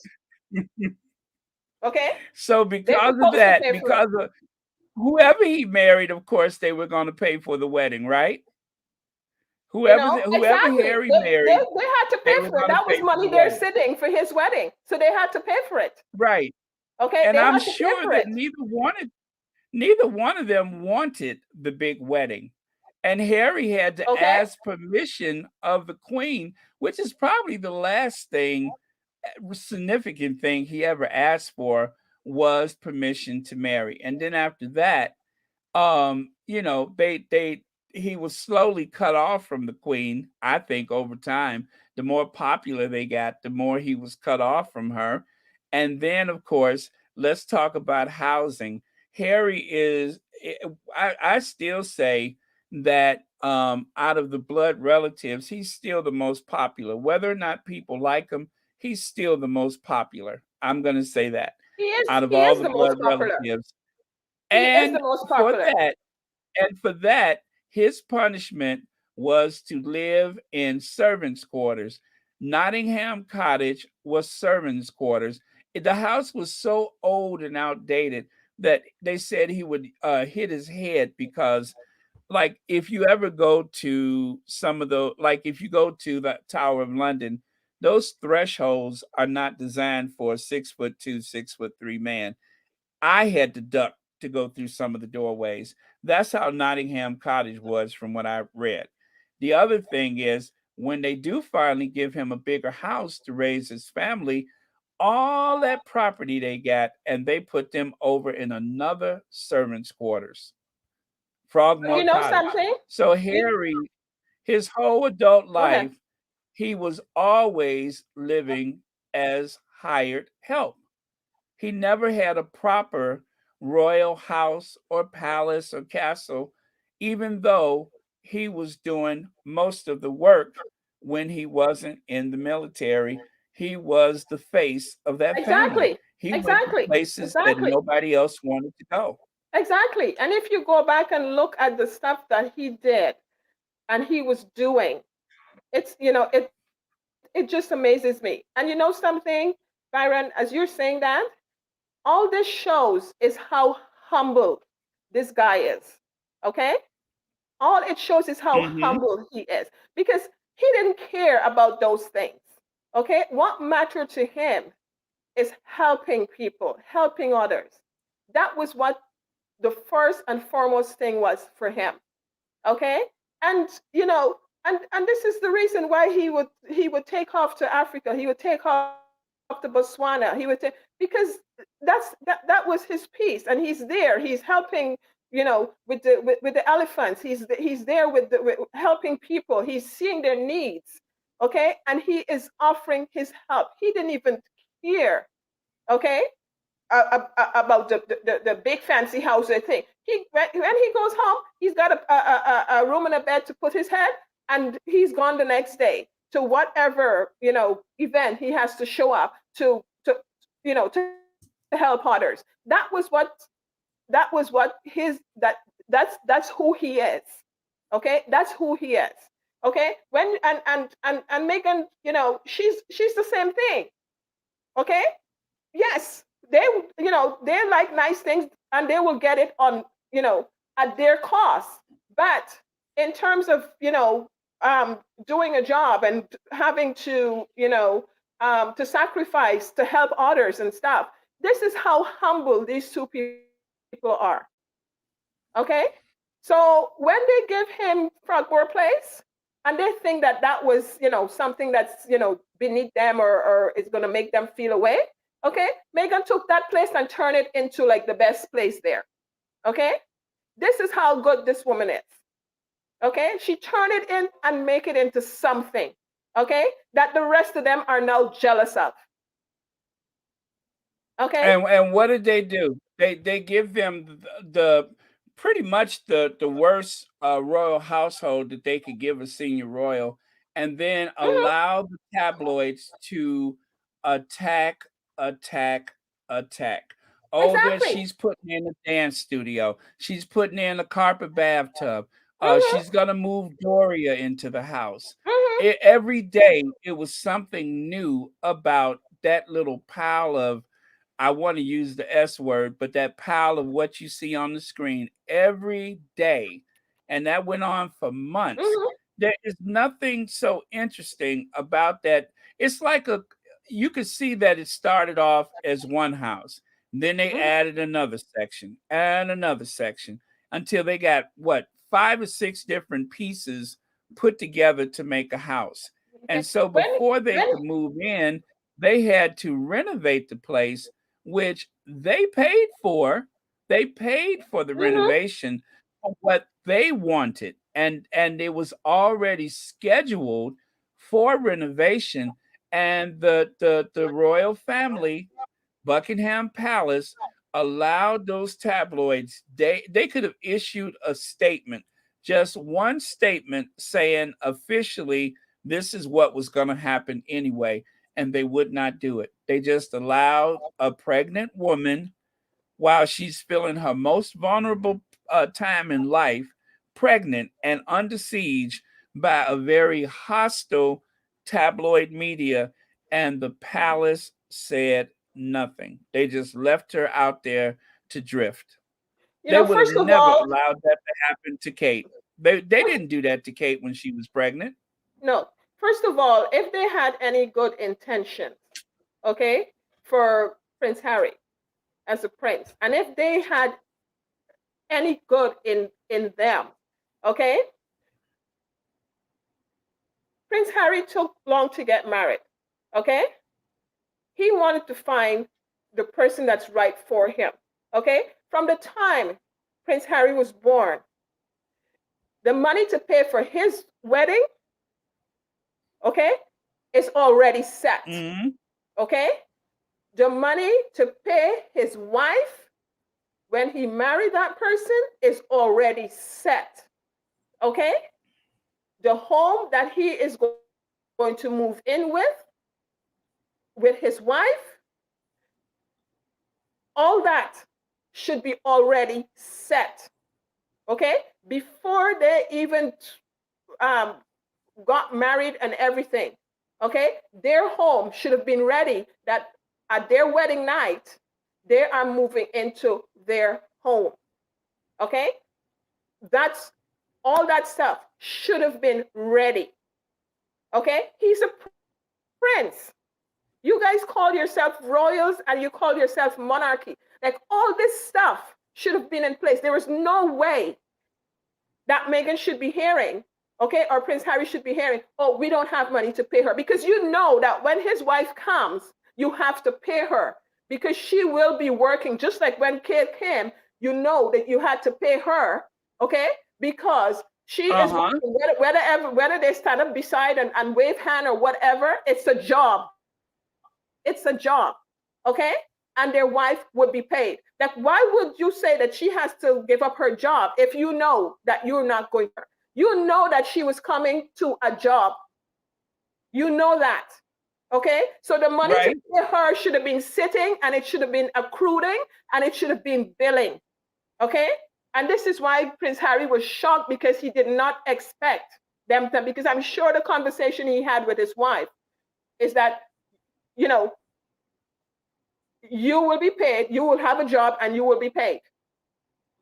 Okay? And then you turn, and then they get married, and you turn and said, the one black woman that went into that family, you turn and said you didn't have money to pay her. Why? Because you think she's coming in to be a slave? Okay? That Mm-hmm. alone shows that this mentality, okay, there was no end to it. This colonialism did not end because you see her, you still see her, okay, as a slave.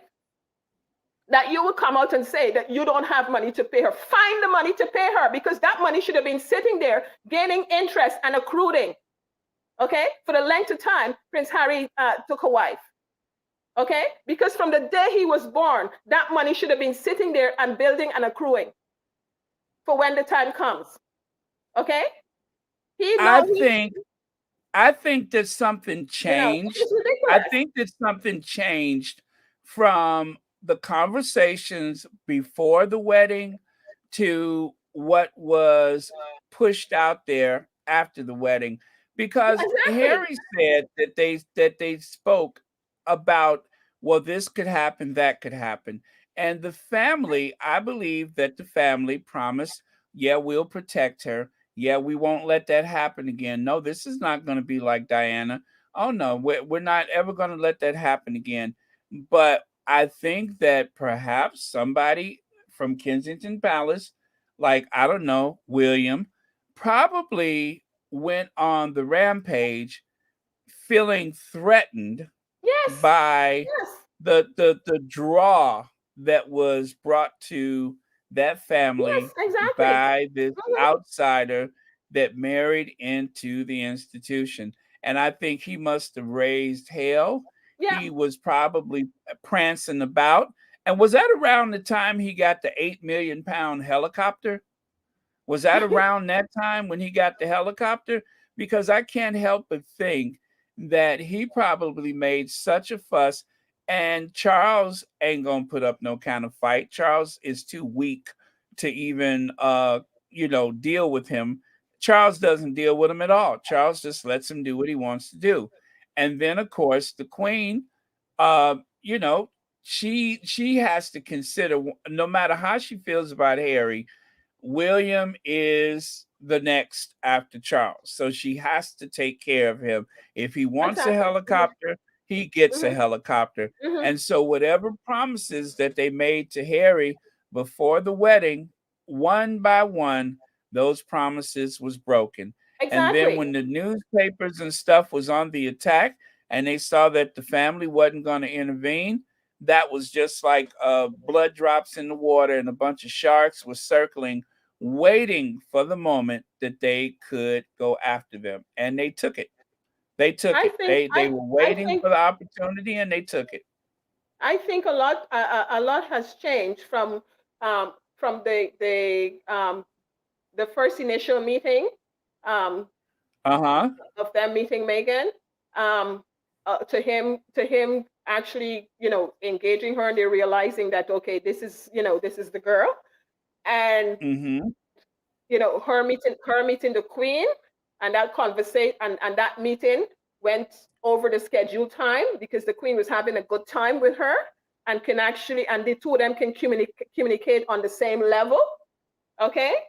Uh-huh. To the time when I think it really changed, okay, is when they had that the four of them had that sit down. I think I don't know, the BBC or one of those things before the wedding. The four of them had that sit down Uh-huh. conversation, okay, and I think at that point is where the turning moment happened. Okay, when William Mm-hmm. realized that, oh, this girl is not a dunderhead, and she is not shy, and she is not holding back. Because if you look at that interview and you listen to that conversation, okay, William going there expecting that he is going to be the lead, okay, and because he is the next one to the throne, okay, he's supposed to be the lead talk and the lead whatever, and the one who's supposed to stung like if he knows everything, okay, and everyone's supposed to sit at the back seat, okay. That didn't happen, okay. If you really look at that interview, they started to talk. The interviewer was paying a lot of attention to Meghan, because the topics is basically like the interviewer did her research, okay, Uh-huh. and she did her research, and she was talking about issues that Meghan worked on, and her humanitarian work and stuff like that, and and mental health and all these different things, okay. And then, like, she asked a general question, and William came in and talked about it, and he talked about, oh, and Catherine is doing that mental health thing or whatever it is. And then she turned to Meghan, and she was talking about, Meghan, you were a feminist, and you were about women's rights and stuff, and you did a couple of different things on it. And Meghan started talking, and then Catherine decided she's going to jump in there and cut Meghan off, right? And then Uh-huh. William is trying to say something that didn't make no sense, and and so Meghan stepped back, and she let them, because I'm sure her and Harry had to talk, and Harry said, okay, when we're together, they have to get the lead or whatever it is. So after they jump Mm-hmm. in, she stepped back and she hold back, and she turned and she's looking at them while they're talking, and it's like, I'm sitting there looking at it, and I'm saying to myself, Meghan is going through Meghan's head. It's like, what the hell are you talking about? Like, what are you saying? Mm-hmm. And stuff. So they're listening to the two of them talking, because Catherine feel that she got to step up, because she's been there before in the family, and she got to step up to look good, right? They can't let Right. Meghan come in and showing them up. So she feels she's gonna cut off Meghan and jump in and stuff. So Meghan stepped back and let them do their talking or whatever. Then the interviewer went back to her. And asked her a question, and she started talking again and thing. And then as they're coming down, to the end, and then Meghan said, one of the things I keep hearing is that people are saying, women needs to have a voice. Women don't need to have a voice. They already have a voice. And people must Mm-hmm. be willing to listen to them. Okay? So she let them go And ahead. that's when William had that kind of crazy look on his face. I Exactly. remember how he was Exactly. Because she sitting let there them go ahead and bristling talk and whatever it is they were talking and stuff like that. And they were talking of, like a whole bunch of nonsense. And she's there sitting in like awe and saying, and she figured, well, okay, I'm not gonna come off this stage looking stupid. Okay, I'm gonna close this out so that we all can look good. I'm gonna close this out, right? And mm-hmm. she put a closing on there. Okay, even Harry was sitting there, and he was like nervous. Is okay. Oh no, no, no. What is she gonna do now? What is she gonna say? And you can see him Mm-hmm. holding his breath, right? And the thing is, and then when she went up in like that high peak and everything, and saying, then she started to, it's like landing a plane. She started to land it, and he started to smile and felt good. It's like, okay, she's not we're still good. Mm-hmm. And she bring it down nice and soft to make all of them look good. And I think it's from there, because you should see the look on William's face. He did not like it at all. I cannot Okay? unsee the look And on she made William's them look face. stupid.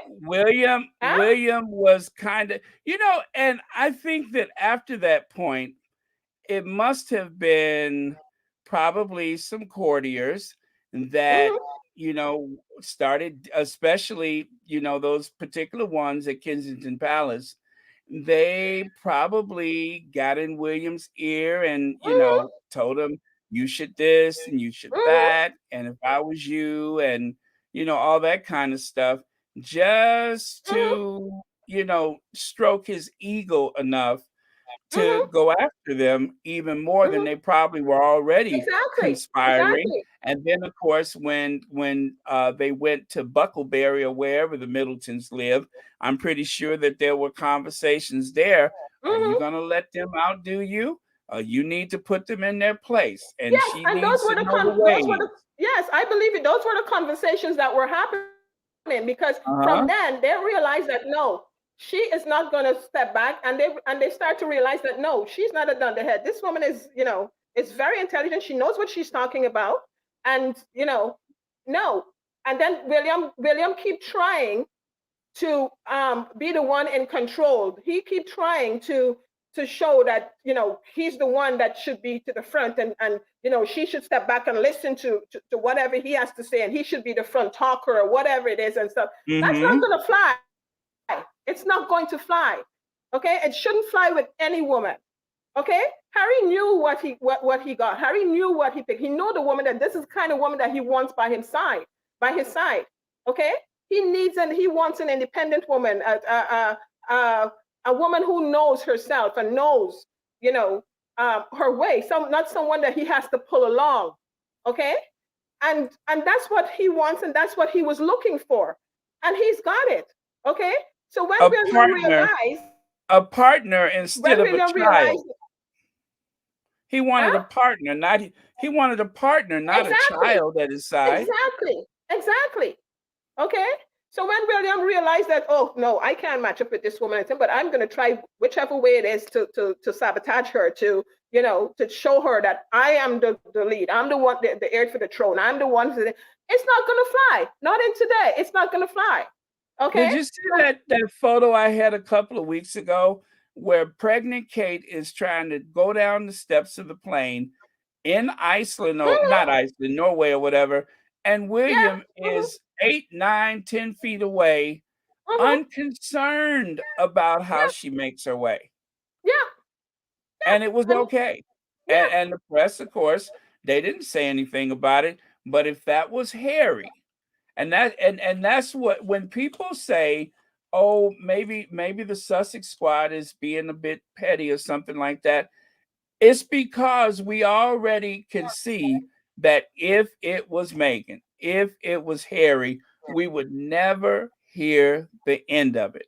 But when it is Kate and it's William, we're Hmm. supposed to ignore it like they are, and it's okay, Yeah. knowing that the least little thing, if it's one of the Sussexes, then it's the headline news. They won't stop until it's on the Today Show, but we're supposed to ignore their shortcomings. We're supposed to ignore the fact that they don't have a single quote that you could think of. But anytime the Sussexes go to the bathroom, it makes the news cycle. If the Cambridges do something, they have to go and pay people to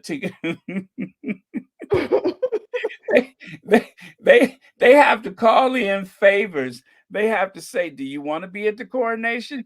Okay, you better call her a bully. Otherwise, we ain't gonna let you be at the They coronation."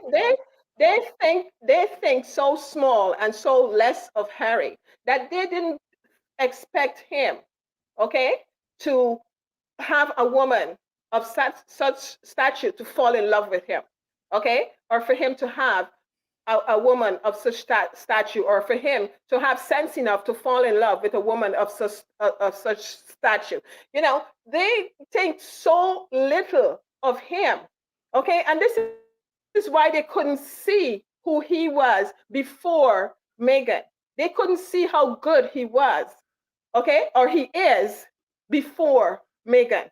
They couldn't see all the stuff that he was doing before, okay? before Megan. Now, you know, it come to this point where this was a lot of eye opening for them, but it was too late. Okay, and then afterwards, what they try to do, they keep trying to sabotage them. Your little brother has to come and show you how to be human. Okay, how to be decent, how to treat a woman. Okay, and it come to this point where all you're trying to do, okay, is to sabotage them, to sabotage him, you know just because he's showing you up. You can't keep up and you're trying to catch up. You can't, because this is who he was from since he was small. This is who he was. Take take a Okay. look at your screen right there. Take a look at your screen. Now, I that's what am. I was looking for while you were talking. That's Hmm. Harry with the sole of his shoe worn out. And this is the Harry, like you say, he didn't care about all that stuff. He was doing the work. He didn't care enough about going to get his shoes done. And Hmm. nobody he didn't have people running around him doing stuff like that for him. He No. literally No. dressed himself. And let me show you the Yeah. next picture. Wait a minute. There we go. Like they talk about him, how he used to dress before and how he didn't care. This picture here is so sad. There he is with the what was she, the Prime Minister of Jamaica. This is Hmm. when he saved Jamaica for the Commonwealth because Exactly. Yes. they were Yes. about to leave. And look at the way his suit Yes. fit. Look at his suit. A Yes. lot has changed for him for the better since Hmm. he's with Megan. And they wanted to keep him where he was in that photo, the lovable person that will run around and make the family look good, that'll save Jamaica for the Commonwealth, that'll go here and go there. And they didn't even spend the money on his clothes. They didn't care that he was wearing. I mean, that suit is awful. It's awful. Hmm. But he didn't care. He wasn't there to try to He impress didn't people care, with and his that's clothes. and that's the beauty, and that's the beauty of him. He didn't care. Okay, And he's and then been right there at the church, that's what they wanted him to be for. They wanted him until at least the kids were able to go out and do stuff. They wanted Harry to be miserable, to be alone, and to sit amongst those vipers and just deal with it because you like were I see this born to picture. serve your brother. Yeah, You I were see this born to picture, and it's so uplift your brother. disturbing. It's so disturbing when I saw this picture. It's so disturbing. This is how long this guy was so sad in there. Okay? This is so disturbing. It's like they pull him from, what he wanted to be doing to come and sit here and get a photo op. Okay? And Uh-huh. all he's thinking about is like, when is this going to be over so I can go back to the meaningful stuff that I've been doing. Okay, and to stay on the topic of him, about the work that he does. There's a video with him when he went to Georgetown, Guyana, and um, there's a beautiful piece when he before what I wanted to tell you. There's a beautiful piece when he went into the airport, and then they had the army out there and the music and the ceremony, and he took the salute and all that stuff. And then he went into the vehicle to go down, to the other event and stuff like that. And as he's coming through the airport, there were people at the airport waving and cheering him and stuff like that. And as he was leaving through the gate, coming through to the airport, he stopped the vehicle. He stopped the vehicle and he stepped out.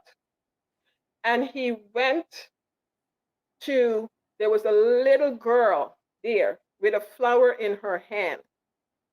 And he went there and he stooped down and he, you know, gave her a hug and and took the flower. The time that he stopped that vehicle and took the time to go and see that little girl, okay, and appreciate her for being there, okay, it's so moving. Hmm. It is so moving because he could have just stayed in the vehicle and drive wherever they were taking him and just ignore, but he told them to stop that vehicle. Okay, and he stepped out of the vehicle and went to that child, okay, and shook her hand, hug her, and received the flower, that the bouquet that she was there with for him.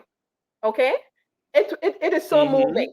Okay, now the other part I wanted to tell you, when he got down to the town, there was a day when he was meeting with school children and their teachers and stuff like that, in their one of their classes and stuff. And there was a point where there was a question and answer where they could have asked him any question and stuff. And then they were asking him about the palaces, about what it's like being a prince and all these different stuff. And then they asked him about where he lived, and he must live in this big palace and this big house. And he said to them, he says, no. He says, where I live is smaller than this room. Uh-huh. And they were like, Uh-huh. no. He says, no. He says, it's smaller than this room. I don't even have enough of what you guys have in here. You know? But And then, Megan was supposed to have come in the family mm, thinking that she was going to be a Kardashian. That's what they were saying. And when they mm, found, and I love this one, when she found out that he wasn't going to be king, that's mm. when she wasn't interested anymore. She already saw how he was living. I'm sure she didn't get to Nottingham Cottage and think, I have arrived. It was smaller than the house she lived in. Her she house in didn't care. Canada was bigger than Nottingham Cottage. Exactly. I She don't didn't. think, and that's why when people say, um, oh, she did Google him. I don't believe No, that. she I didn't. wouldn't Google him if I thought I was going to see him the next day. I can't think of anybody I would Google. That's for people that are starstruck. She's not a starstruck Exactly. person. And she's been Exactly. around Hollywood long enough to know that whatever you read someplace is not that person. They don't even want to give her credit for knowing the difference. It's not She's like why would she come into that family being, and that's what I'm sure that bothered them.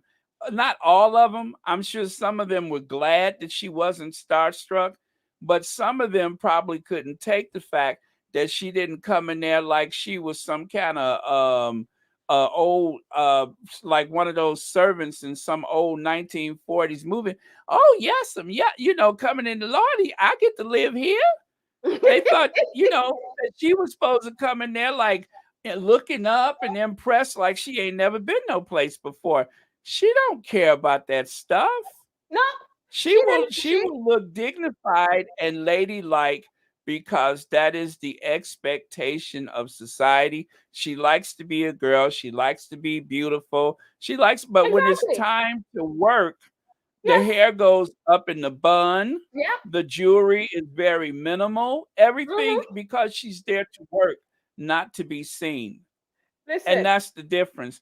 That Yeah. she goes to New York, that first trip to New York, I can't even see. You look at the screen, you can't even see her earrings. No. I mean, that is working. I mean, I hate to say it, but she almost looked like she's dressed like Chairman Mao or something, where you just don't wear nothing that's flashy because she's there to work. She's not Listen. there to try to impress anybody, but it's clean, elegant, and businesslike. Not the Listen. big hair bouncing around and grinning like you own something and all that kind of stuff. That's not how that's done. And No. now the one that can't stop grinning is trying to look more dignified and more serious and studious. Good luck with that. But Li- Listen. now Megan. she's Megan. trying to be those things. Okay. Megan is not that girl. Megan is so in She's love. not. Megan is in love with this man that she would live anywhere, anywhere with him. Okay. Once he is there and he assure her that he would be protecting her, she would live, and he is for her. She would live anywhere with him. Okay. Whatever work they have to do, she is going to roll up her sleeve, put up her bun, and she is in there. Okay. Whatever they have to do, she is Exactly. there. She is there for it.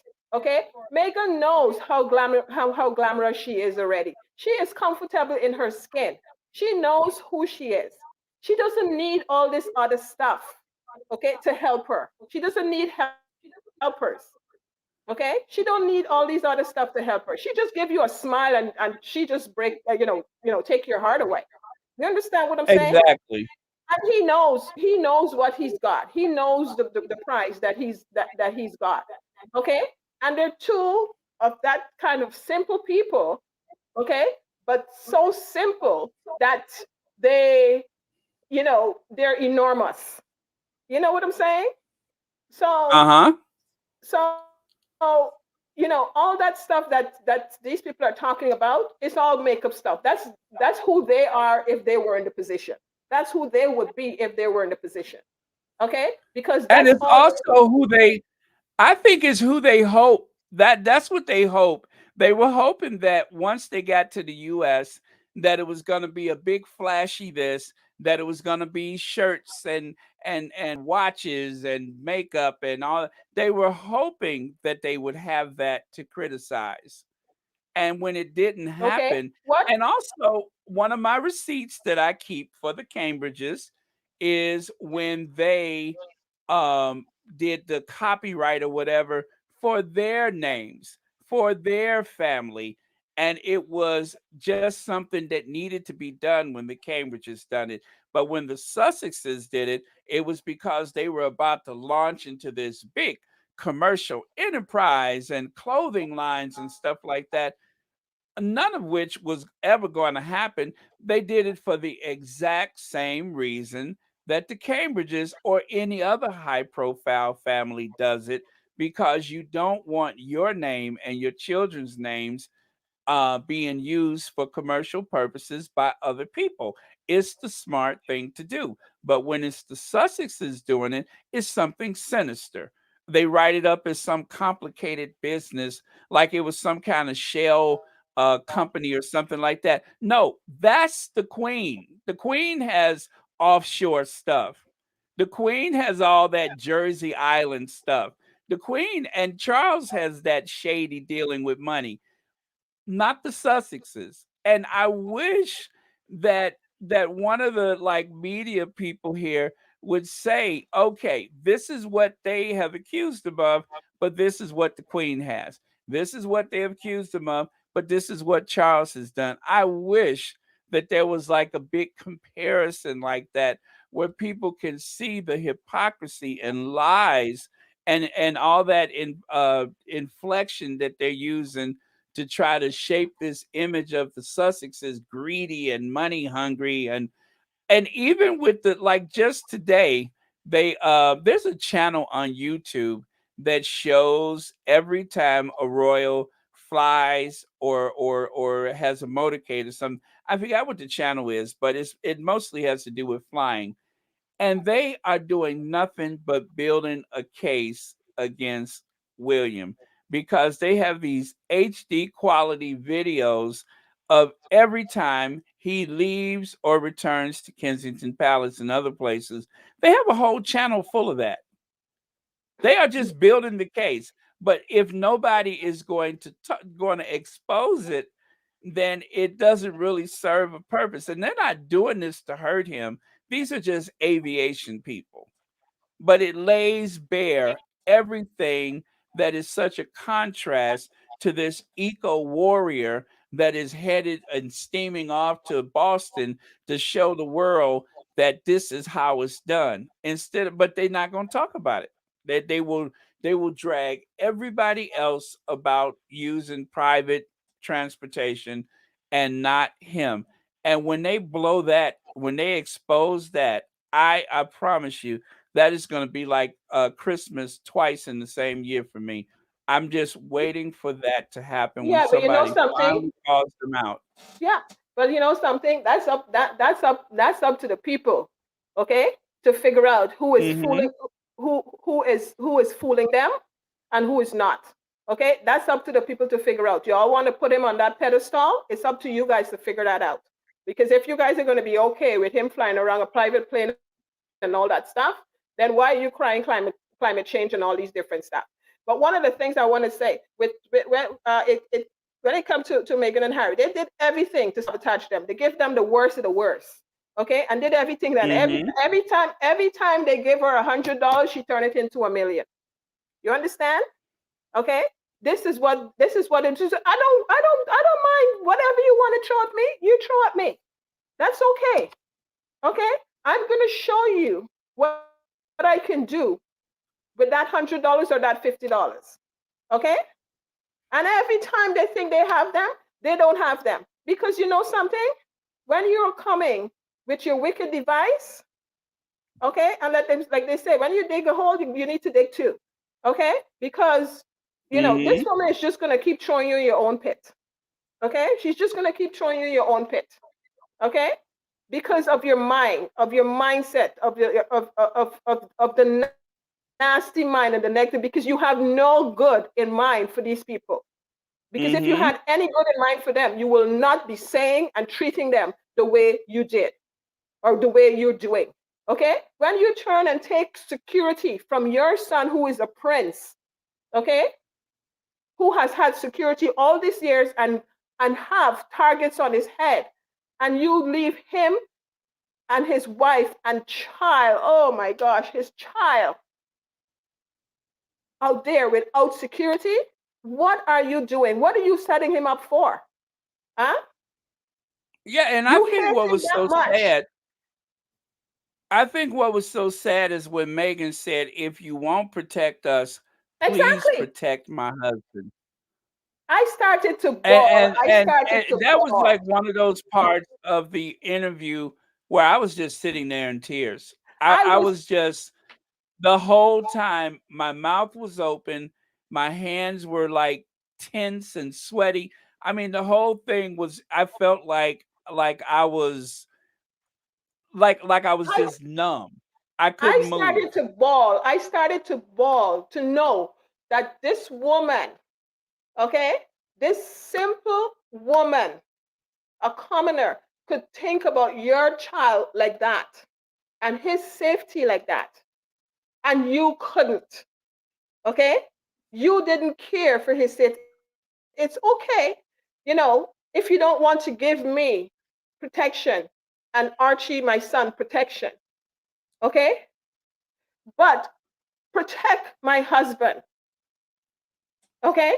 If she can think like that, okay, and she did not grow up in that institution or monarchy or whatever it is, okay,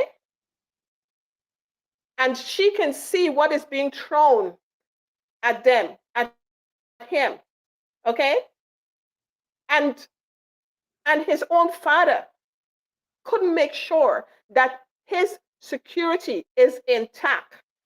And on top of that, don't even want to take his calls. Okay? You purposely was leaving your son out there, okay, to get killed. That's what, and his family. That's what you were doing. Okay? That is what you were doing. Okay? Think about But he how did she it felt. to Think about how she he did felt. it to Diana.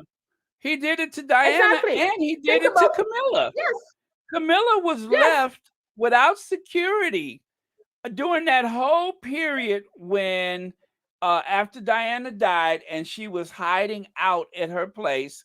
She didn't even have security. I It don't really wasn't care until what later. security. I don't really care what security Camilla didn't have But because I'm just saying, I'm she put the herself point that I'm into that making place. is the Okay, point she that put I'm herself making into is that this place. is She the should have never man been there. this this is the man who has been out amongst people and goes around his 90 something year old mother, exposing her to whatever he may have.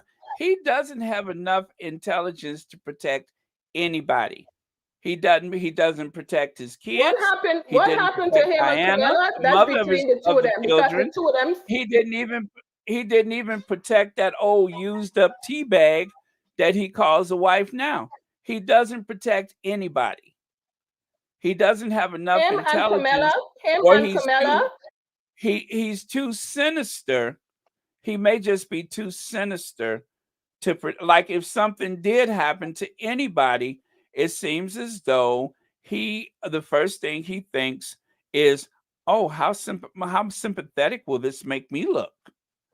That seems to be what his thoughts are. I mean, I don't know the man, but it seems like whatever happens to anybody around him, it becomes an opportunity, not a tragedy, an opportunity. That's why when Diana died, instead of staying away from the funeral, he made sure, even though he thought somebody might hurt him, he still went out there because he was trying to figure out how to use that for his benefit. That's what I'm saying is he doesn't protect anybody. There's nobody he would protect. I keep telling, Charles has neglected more people I keep, than I than keep, than I people ever even give him consideration for. He doesn't protect anybody but Charles. exactly. I He keep wouldn't telling even you guys, protect his own kids. I keep telling you guys that don't trust Charles. Charles is about himself. Whatever happened Exactly. between whatever happened between him and Camilla, okay, that was Charles looking out for himself. Okay, because he made sure Exactly.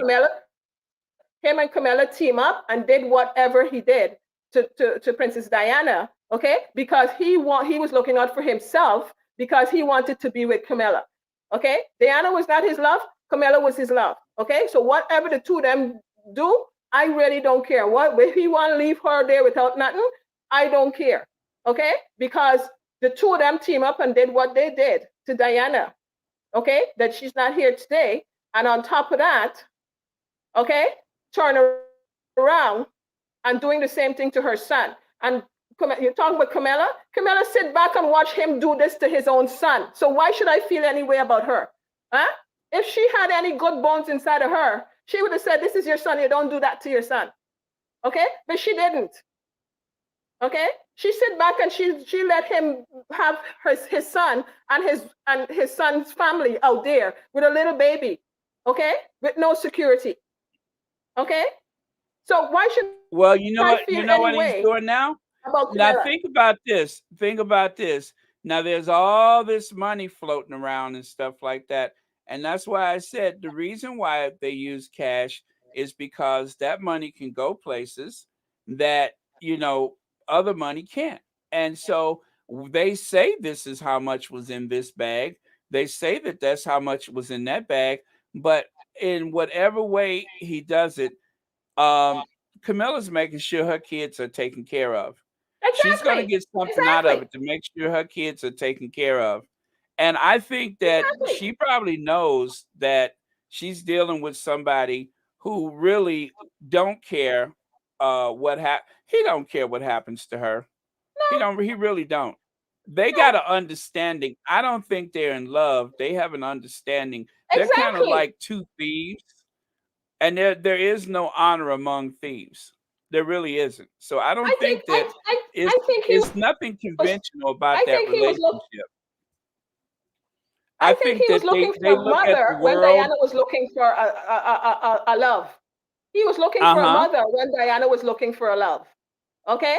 And because don't understand he don't understand that kind of love to give it to somebody. He only understands taking love, but he doesn't understand giving love, that he could not understand what Diana was looking for from him. Oh, Okay? he didn't care though. So He didn't really a care. relationship like that didn't make Diana sense was to only him because supposed to he didn't understand that. Diana was only there for the kids. That she was only there to have kids. He didn't care about her like that one way or the other. But I think that for him and Camilla, they think that the whole world is a big joke, and they are like partners in crime. They think the whole world is a big joke. Exactly. They have a good Seriously. laugh about how people react around them and what they can get away with and who's doing what for them. I think the whole thing is a big joke to them. It's a big joke. They're always there laughing at people and making fun of Exactly. people. Okay? And you see Uh-huh. them doing all things. She was just the opportunist from the beginning and she just wanted to be part of and in that position. Okay?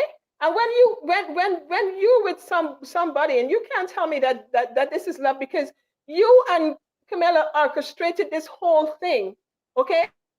Where Diana is concerned. that she can be telling you to go ahead, okay, and marry her and get your kids with her, and she's okay waiting one side, okay, for you whenever you come back, and then have the nerve to tell Princess Diana, well, she has everything, she has the kids. It's like, what is wrong with you, woman? How can you tell another woman something like that? That means the two of them were orchestrating this from since the beginning, and she's the engine of it. She's the engine of all this. So he That's the didn't even know. aristocrats, though. The aristocrats, they don't care. The rules don't apply to them, and Exactly. the normal things that other people would consider is like a big joke for them. Okay, And it's and like the that's same. that's why Boris Johnson, that's the reason why he is the way that he is, because he hasn't had to live by rules before. He's been the bully. He's been able to humiliate people, and there's never been any price to pay for it. And it's just like with the Trump kids, and just like with Trump. Trump himself is one of those people who's never really had to pay for anything that he's done. And so Camilla, Charles, all of those people like that, that manipulate and use people and make fun of people, they don't ever have to pay a price. There's no price to be paid, and they don't anticipate that they'll ever have to pay a price. Like It's a this big thing, game this for thing, them. this thing that was going around recently about William. Okay, you know, people are going on about it. This is not something that's uncommon in this society, in that society. It's not, because when you look when you look at it, and then people are saying, well, it's because the wives don't want to do that, whatever it is. It has to do not has nothing to do with that. Okay, it's them trying to Now, protect. see, It's them trying to you about to protect you their about to make wife. me dig out some more pictures. You about to make me dig out some more pictures.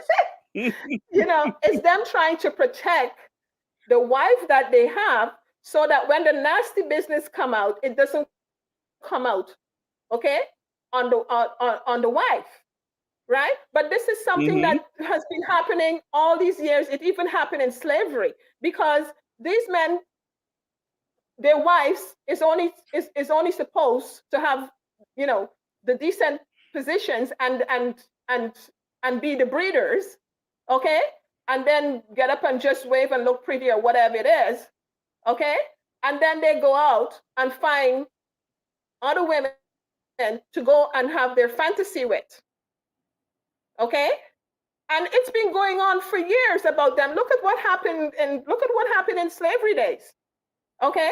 The master go out and he go after the slave children, or the young lady out there, even the slave wife, they're going after, okay. They go and have sex, and the husband can't say nothing, okay, and the wives them sit down there and know that this is where what their husband is doing out there, okay. It's been happening, okay. They use these other women with their fantasy, and it's slave, and it's okay for them to have the nasty name, the bad name, and all these different stuff, but their wife is not supposed to have those names. So they go out and they act out their fantasy with all these with these women out there, and take whatever women they want to do it with, okay. They And didn't really, even. that's backwards. What's so backwards about it is the one that you running around with is the one you should have married, because that's not your cousin. They rather marry the cousin. They'd rather marry their cousin and run around with a stranger instead of marrying the stranger and just, hanging out with their cousin. That's so backwards. All that cousin marrying and stuff like that. And they think that they are smarter than everybody else. That's what's incredible, is that so many of them are actually related. All that inbreeding. I mean, let's face it, the Queen and Philip were cousins, and this one was cousins, that one was, they're all cousins. It's only recently that they stopped doing that.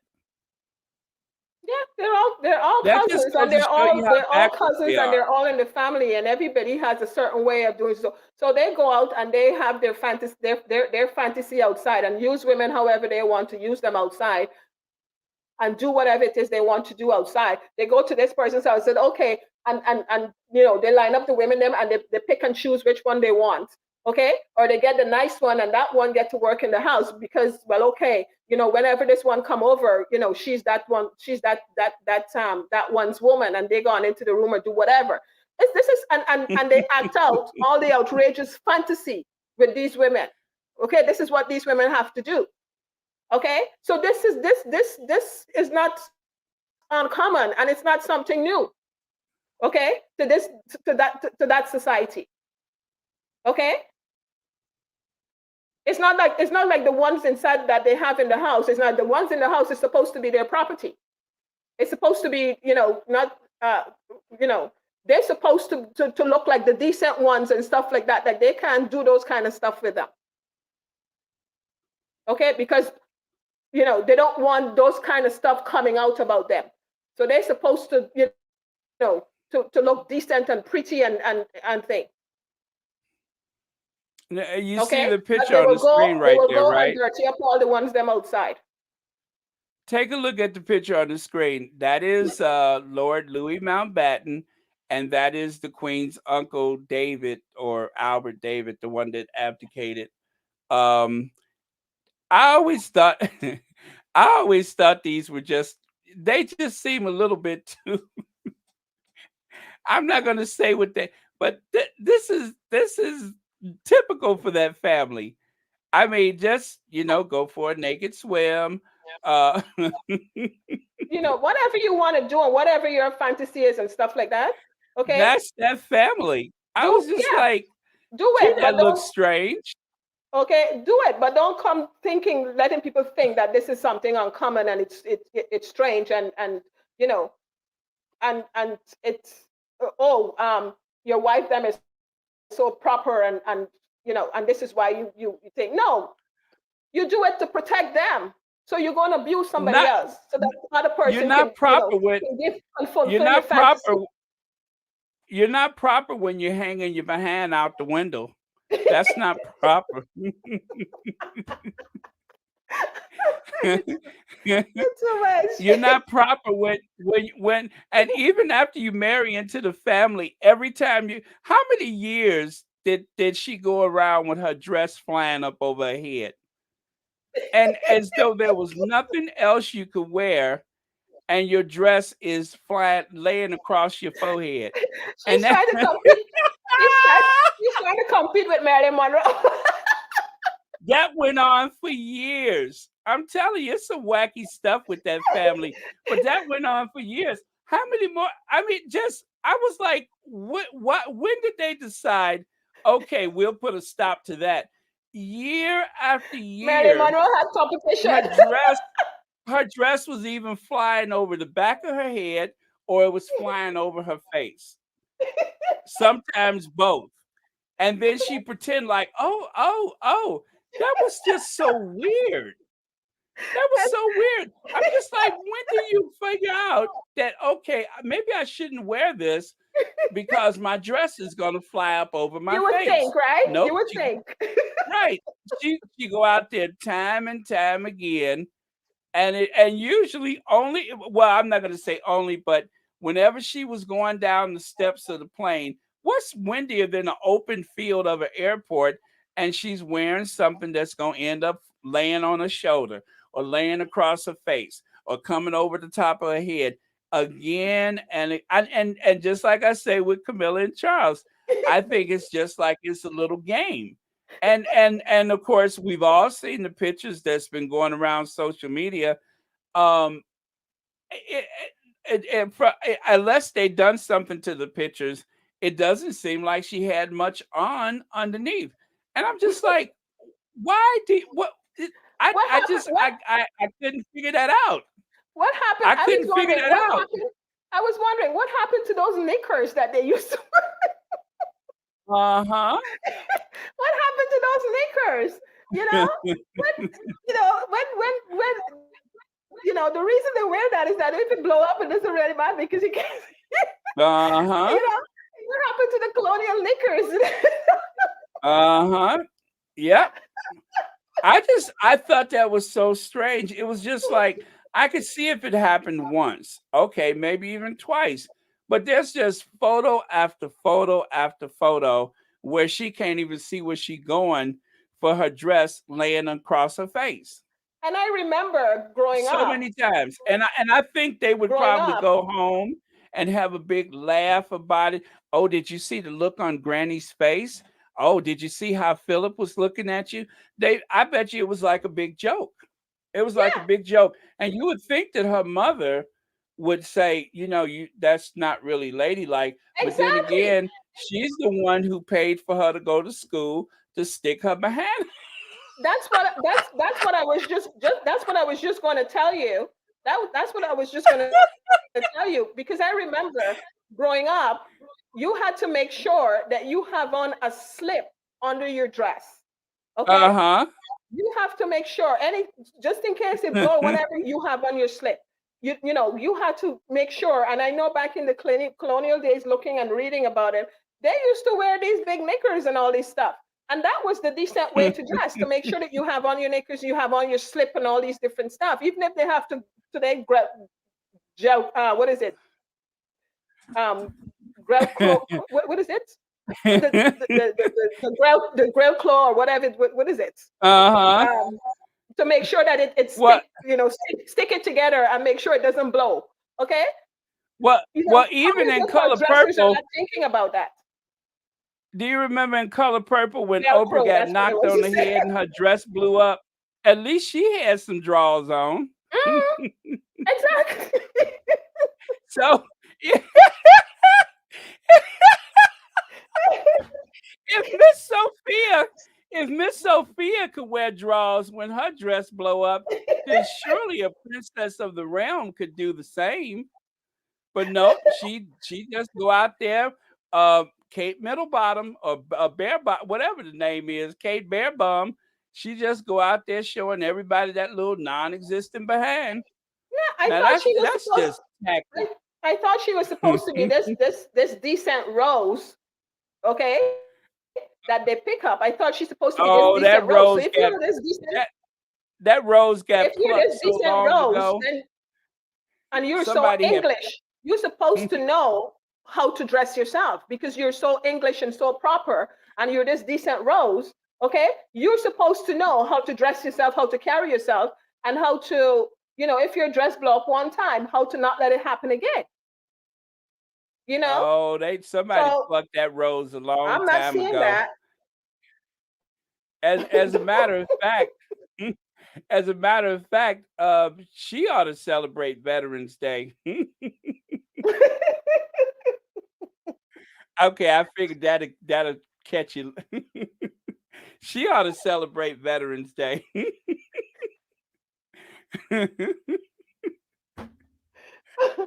for a Oh very my God, different reason. I know that's bad, but you are bad. ah, Oh, anyway, but yeah, yeah. I just I find it kind of tacky. I think it went on, and I had almost forgot about it until, and when that whole thing with the tights started, that is what reminded me because I had forgot about it.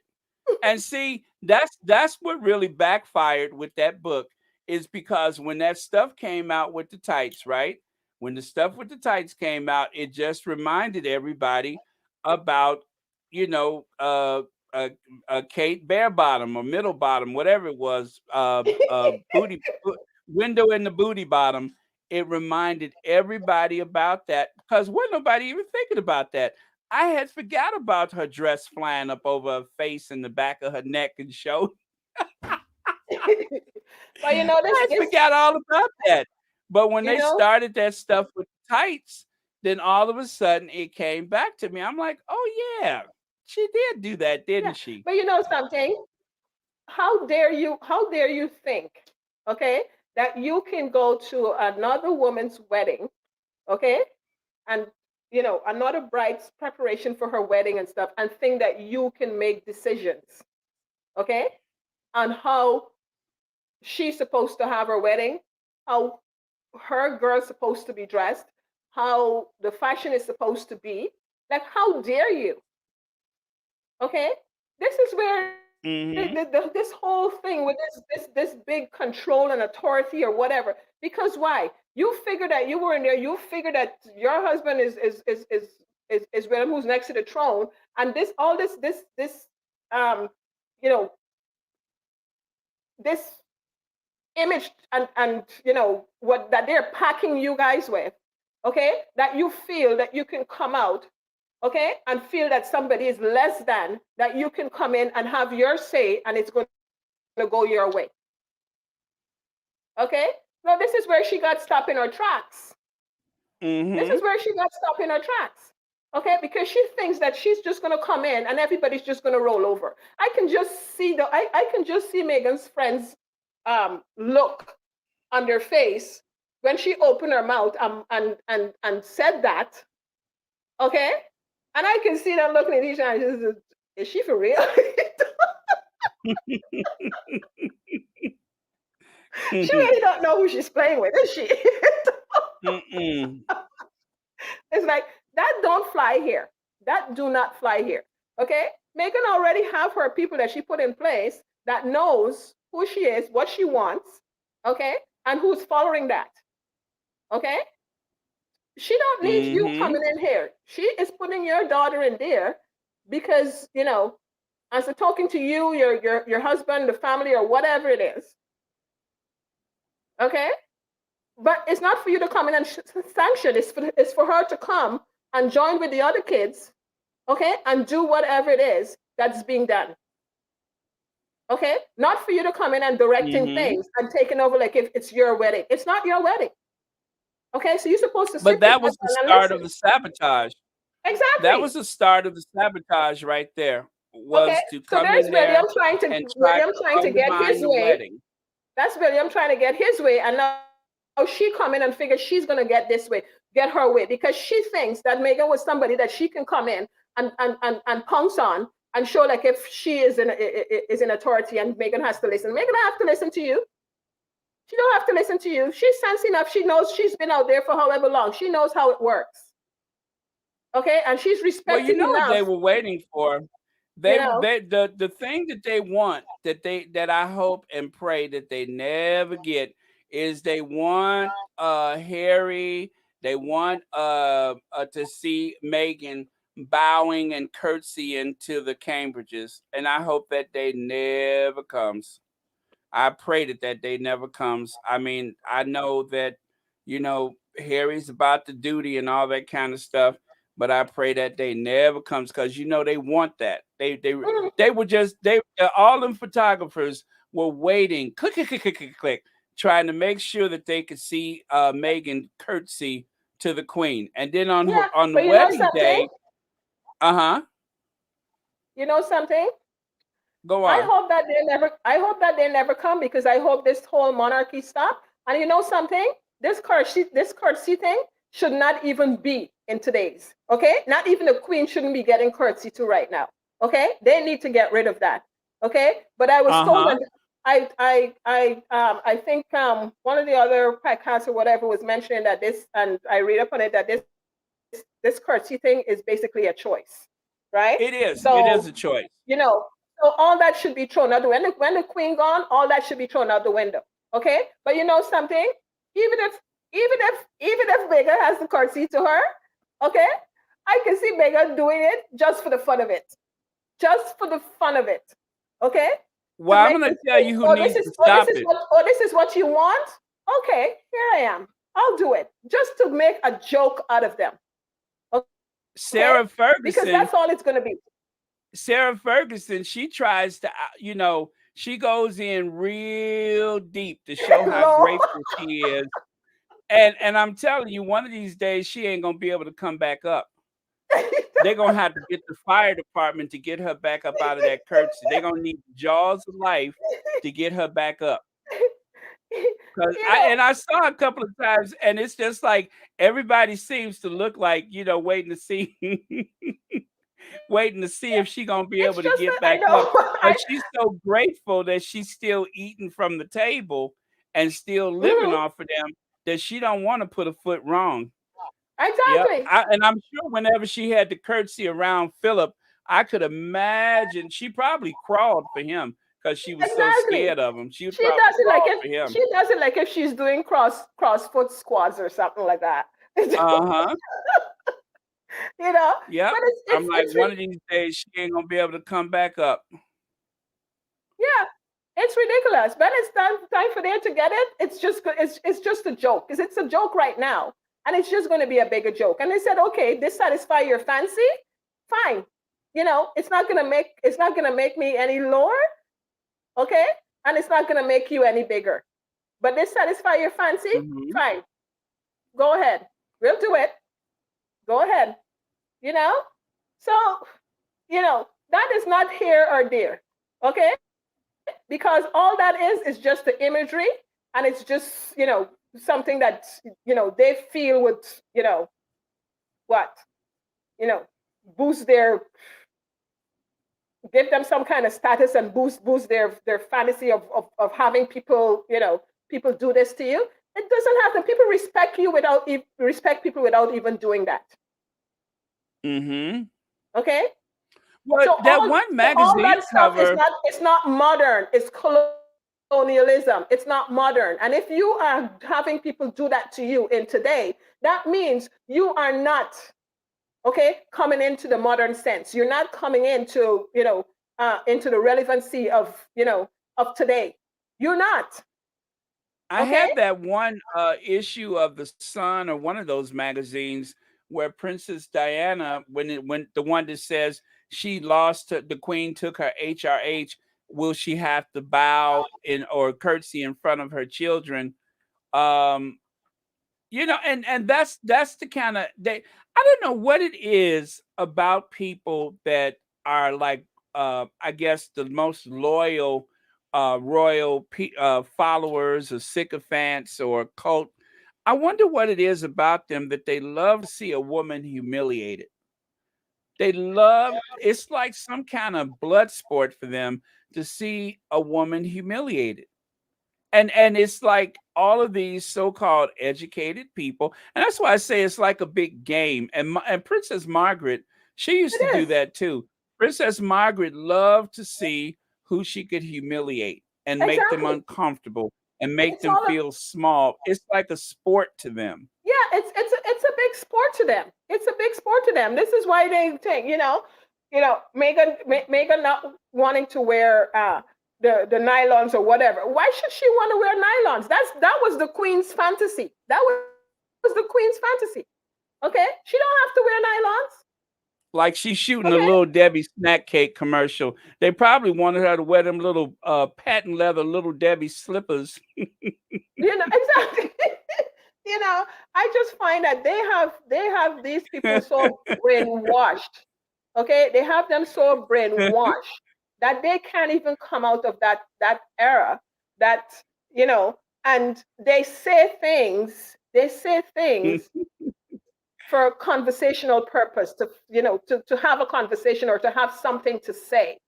Okay, Just and because Kate it sounds so stupid to see big people, old just, people, okay, well, speaking that just way. because It's like, Kate when are you going to come out of this captivity? Because you speaking that way, it shows that you are still in cap- captivity. That's all it well, shows.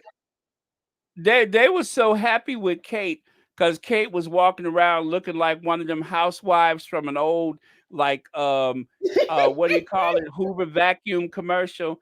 She looked like one of those women that you would see from like one of those like cartoon looking ads from the 50s with the big hoop skirt and and the real tight curled hair. And that's what they really like. They like everything to be like it's the 1950s.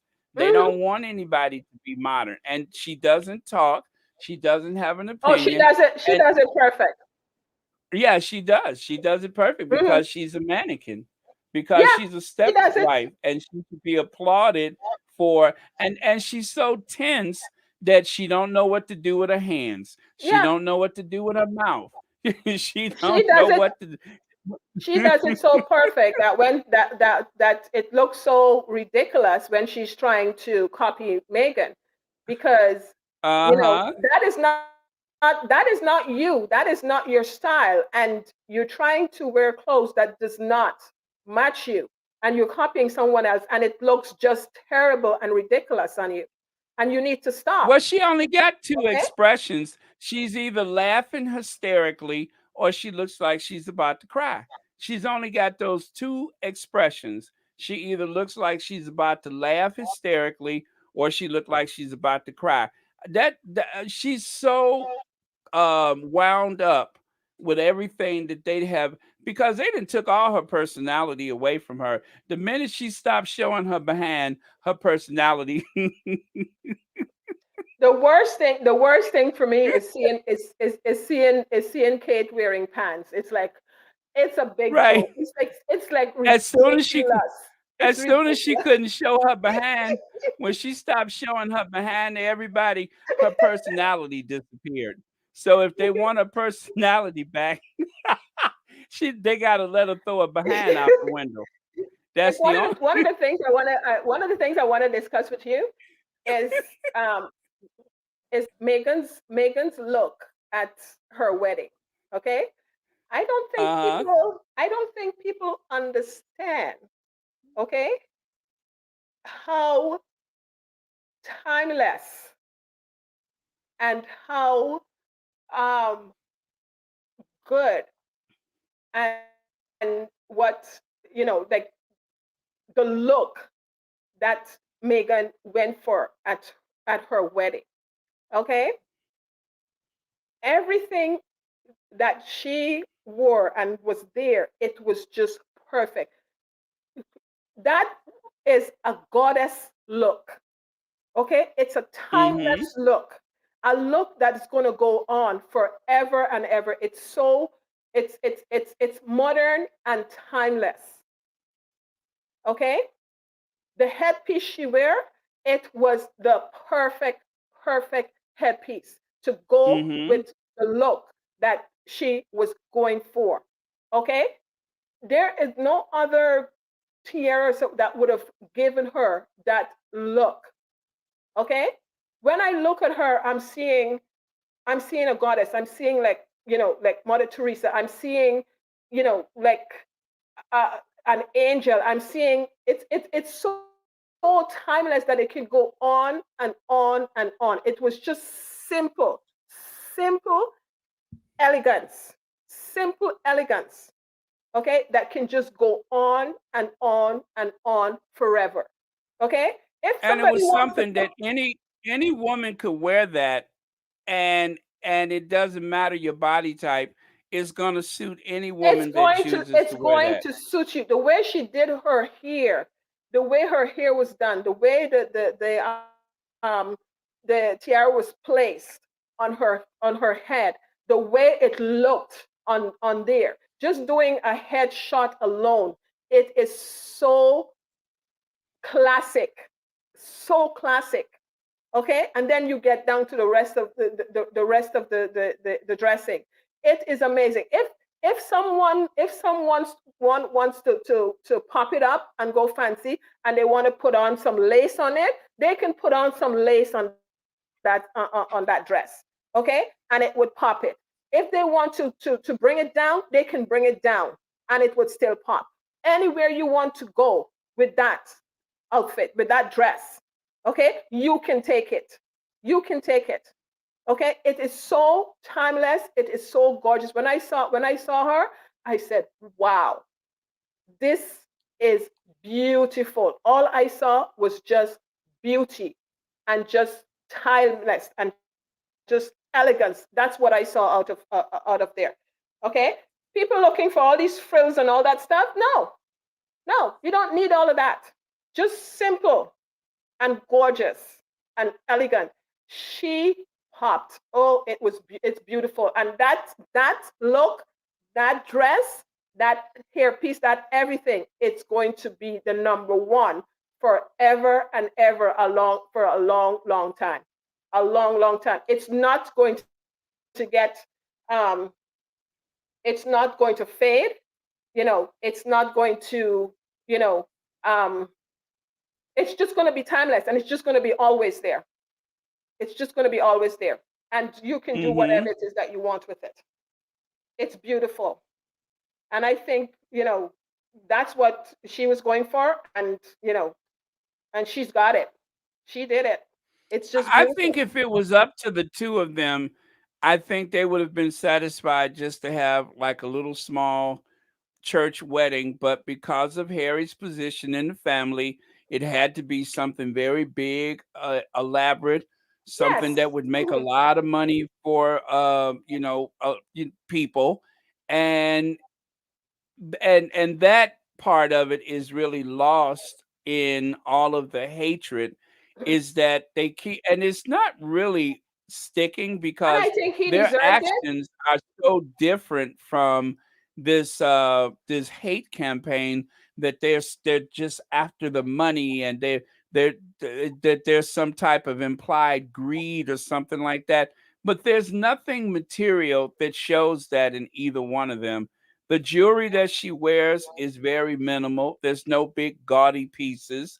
The clothes that she wears, you could buy the more expensive, or you could easily find something that's that look that that anybody could buy if they wanted, It's but she has, timeless. And that's what, and it's very nice pieces that can yeah, be worn again and again, instead of trying to imitate somebody and all that kind of stuff. She's just got really good taste. And the proof is the fact that everything she wears yeah, sells out within a day. yeah, Everything that the other people in the family wear, either nobody wants it or is just not it's not want it's not that's it, it's just not wanted, it's not bankable, it doesn't change the fortune of the company that makes it. Nothing changes, it's just like the next day nothing has changed, nobody's talking about it or anything. The simplest little purse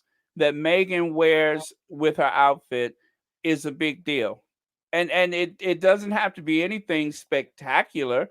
It's going to be elegant because it's something that she chose, but that's the big difference, is people are interested in what she wears, what she does, where she goes, who she talks to. They are just purely influential, and that is what matters more than any of the they don't have like the whole institution behind them. They got their staff in Montecito, and that carries things for them. They're not overly exposed. They keep to themselves, but yet they're out with people. They're doing everything right. They have not put a foot wrong since they left that family. Whatever yeah. the media says is just a lie. They have not put a foot wrong. Yeah, and you are right. You are right about that. And believe me, it's everything is just timeless. I watched that wedding over and over and over again, and I just keep getting like pieces, and think there's so much clues, so much messages, and so much symbols within that wedding. There's so much that they were telling about themselves. Okay, within Hmm. that wedding, the way how they put it together, where it took place. It's just everything that And they it was are about, inclusive. It and was what and very yeah, inclusive. and what they wanted, and the kind of message they want to send to people, and how they want the people to see them and understand them and know who they are. It was all there. It was all there. And anytime I'm having a down time, I just look at that, and it just perks me up, because all I can see is just love, love, love, love everywhere. Okay. Now with um you know Meghan and Harry, they're simple people, and this is why her stuff is so timeless, because she is just simple. She dressed the way she feels. Okay. And you can Hmm. see that pouring out from within her when she shows up, when when she steps out, when she's out there. Okay. you can see her heart, you can see her demeanor, you can see everything just pouring out, just pouring out of her. And that's what's so pleasant. And that makes any outfit, as simple as it is, it makes it just shines and look great. You don't need anything to perk it up. Mm-hmm. You don't need anything to perk it up. It's just, it's just that. That's who she is. And all of it comes from within. And Harry's the same thing. Okay? All of him come from with him, from within. Even down to the speech that he gave the other day. It's just, it's just who he is. And And they still trying to gaslight us into believing that Harry pushed his way into the United Nations, and just the family asked him to do that.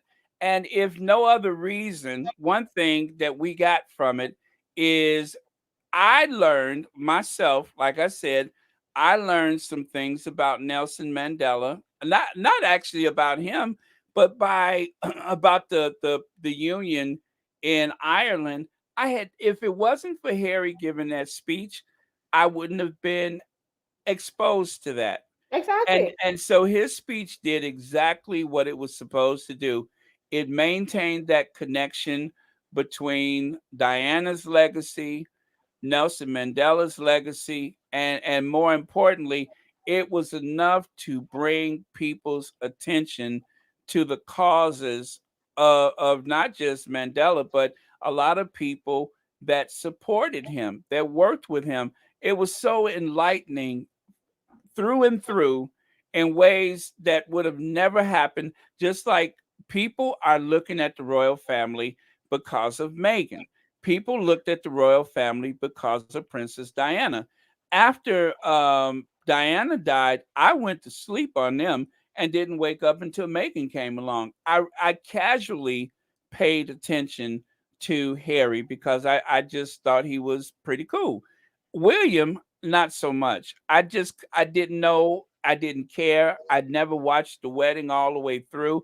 It was a big snooze fest. Nobody cared. But when they came back alive again was when Meghan came along. But other than that, it was like after Diana was gone, everybody went to sleep. It was like a bad movie. Everybody went to sleep and woke up at the action part, and that was when Megan came in. But in between, nobody paid attention to them. There was no big interest in that family. And the people that bring the most interest are the ones that they want to punish. They want to punish you for making you relevant. Well, for making them relevant. They want to punish Megan for making them relevant.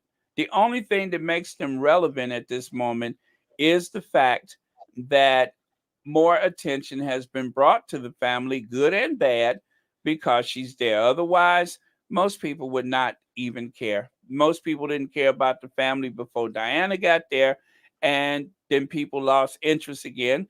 And once again, they woke up once Megan showed up. And her thanks for bringing them into modern times was to run her out the family the same way they did Diana. Exactly. and You and got to and go. she's, and she bring God to them, and she's getting punished for it.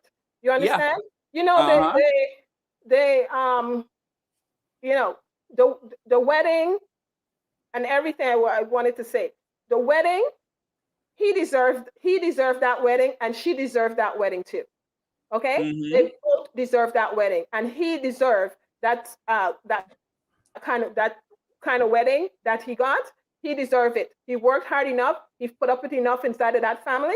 He deserved it, and he is a prince. That's the wedding he's supposed to get. Okay? I feel like his birthright is her rights. Whatever his Exactly. birthright, Exactly. that is her rights too. And because she fall in love with him and choose to be with him. Okay? She Mm-hmm. deserves that. Okay? Exactly. She deserves that. That is what his life is. She accepted. She accepted that was what his life is. Okay? And she deserved to get that. And she deserved to flourish from it. And on top of that, too, whatever they give themselves, they buy themselves, whatever she wants to present herself, her clothes, or whatever it is, and how much ever she paid for it, She deserves it because she worked hard and long enough all these years to deserve to give herself whatever it is that she wants.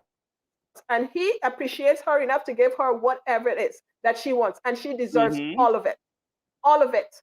So whoever want to talk about how much it costs or whatever it is, okay, you go out and get your own. But she deserves all of it because she worked and paid the price for all of it. All of it. She deserves it. It's just like I deserve whatever it is I want to buy myself. Uh-huh. I deserve it. That's his Okay? birthright. Exactly. And he could never not be Prince Harry. It's impossible for him to not be Exactly. Prince Harry. And as long Okay. as he's living, there's an implied risk against him for what he's been born into and serving in the military. So, as I've always said, whatever security that comes with those titles, I say they're entitled to it. And, some people are like, well, what security is that? We don't know if there's some type of inheritance that would be eligible for them. We don't know that in the future if it would mean that they will get some enhanced security or whatever. But whatever that is that we don't know about or do know about, if Harry says it's important to him, then it's important to me. If Harry thinks that it's best for them, then I say that's what I want them to have. I trust Exactly. his judgment more than somebody who don't know anything about what's going on with that family. So far, he's done very well where decision making is concerned. So I say Yes. follow his lead.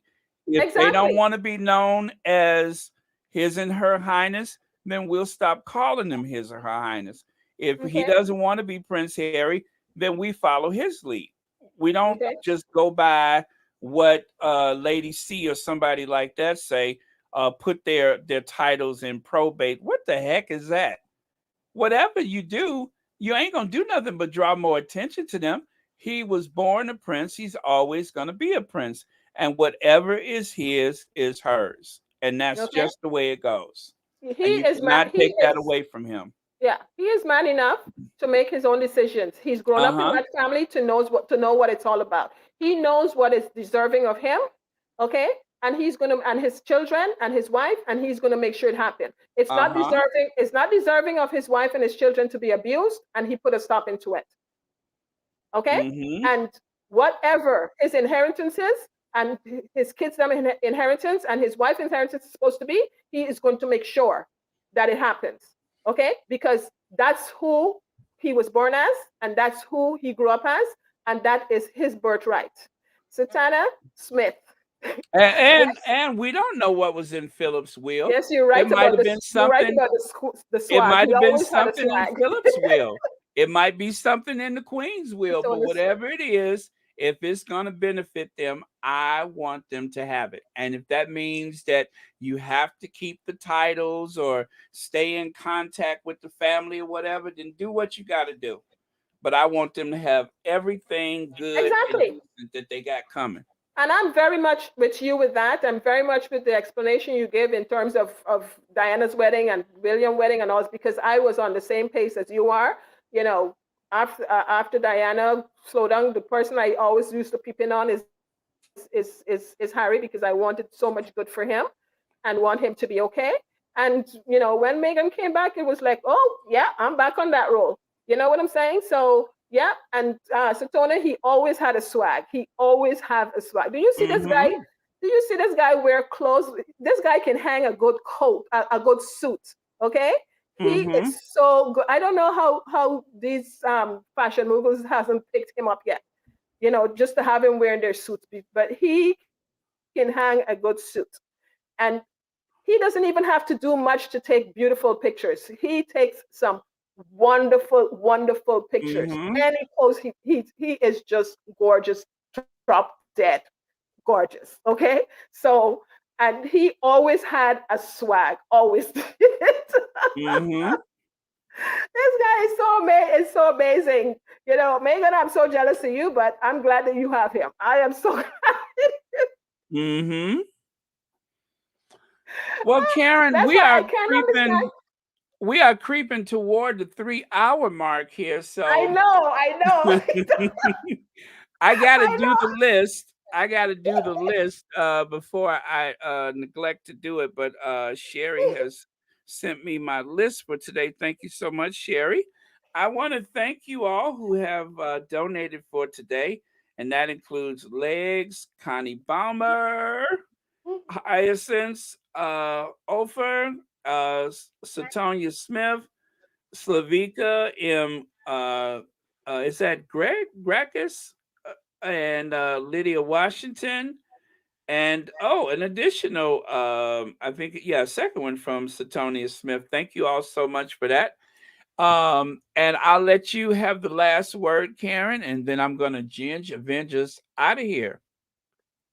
Well, it was so good speaking to you. I'm so glad we had this conversation. We got a lot out, and Yeah, you it's have it's helped me just work out a lot. You have definitely, because I was feeling a certain way and I had some mhm. frustrations about some things, and you have definitely helped. Like I was saying before, when you don't have anyone to talk to about some of this stuff, sometimes people listen politely, but they don't really get it, within your circle. So sometimes you have to have that exchange just to lower the temperature on what you're Yeah, feeling sometimes you because need it's yeah, you frustrating. need to have yeah, sometimes you need to have that conversation where you have, a different perspective, you Mhm. know, in terms of things because I can see there's times when, when the messages are coming in or, people on Twitter and stuff like that and you can see like the frustration or you can see the different spin on things and Mhm. but then when you speak to someone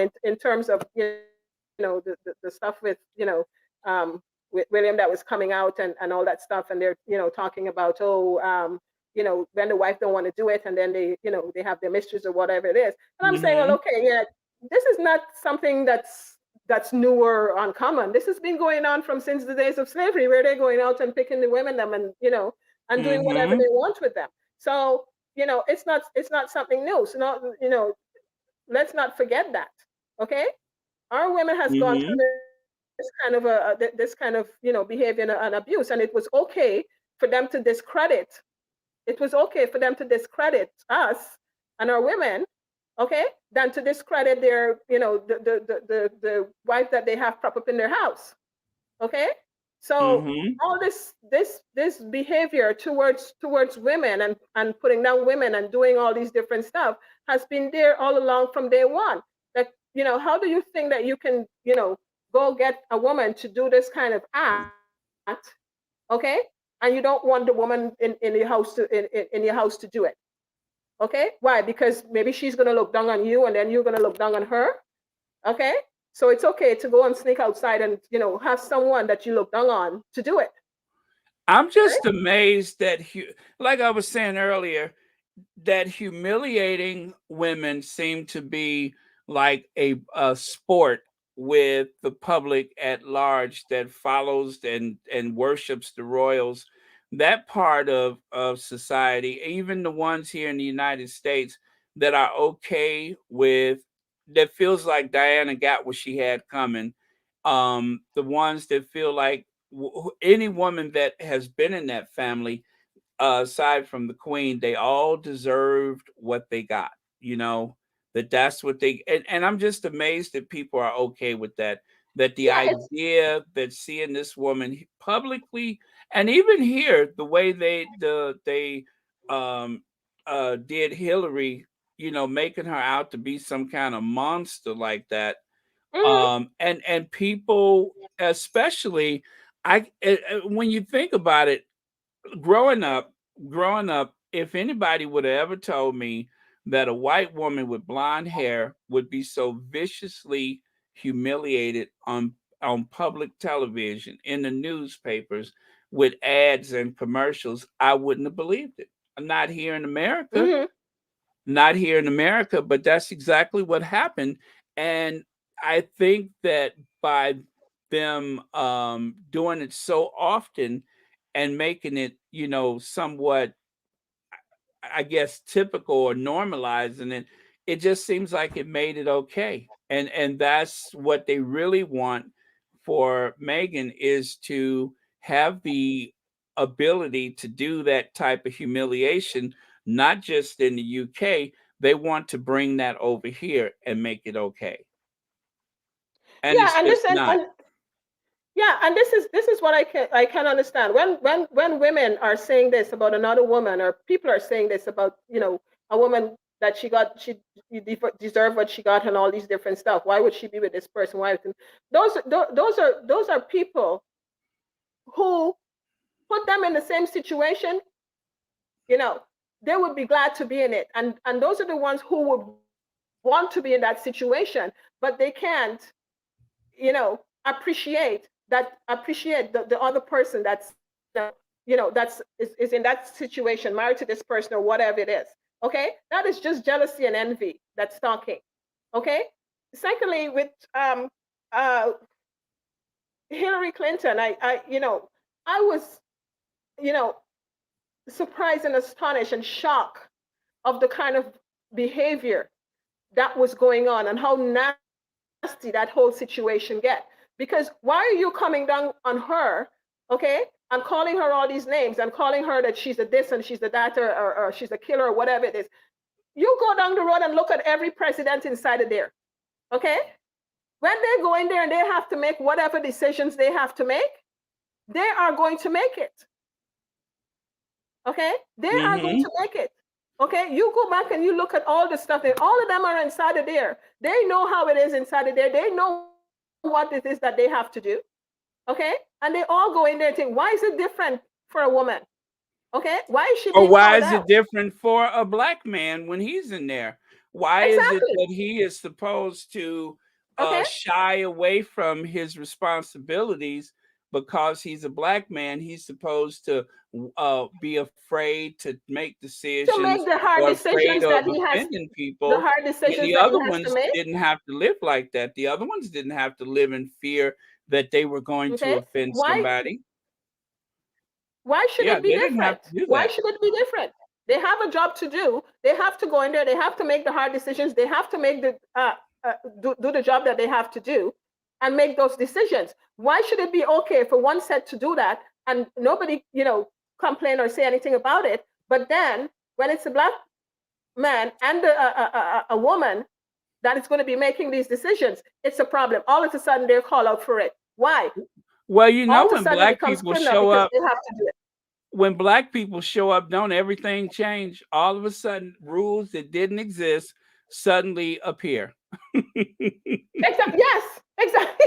The rules always change when it comes to when it comes to And that's black why people. when I go places and I ask for something to do something, sometimes my shoulders start going up because I'm waiting for somebody to say, "Oh no, we don't. Oh, you can't do that. Oh, we don't." I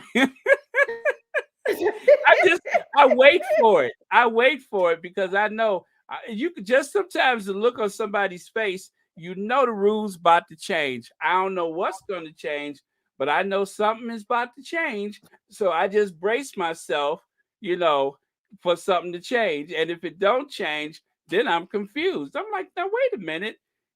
I'm black, right? It's like Megan in there, and all the rules change where she's Uh-huh. concerned. All of a sudden, avocado is a problem. All of a sudden, her Uh-huh. closing her car door is a problem. All of a sudden, her not wanting to dress in whatever it is that they putting on her to make her look like some kind of you know idiot or mannequin. You know that is Well, it's a I'm gonna say one last thing, and then we're gonna have to get out of here. I But know. after 4 years of marriage, and even before that, I have no idea what Megan's behind looked like.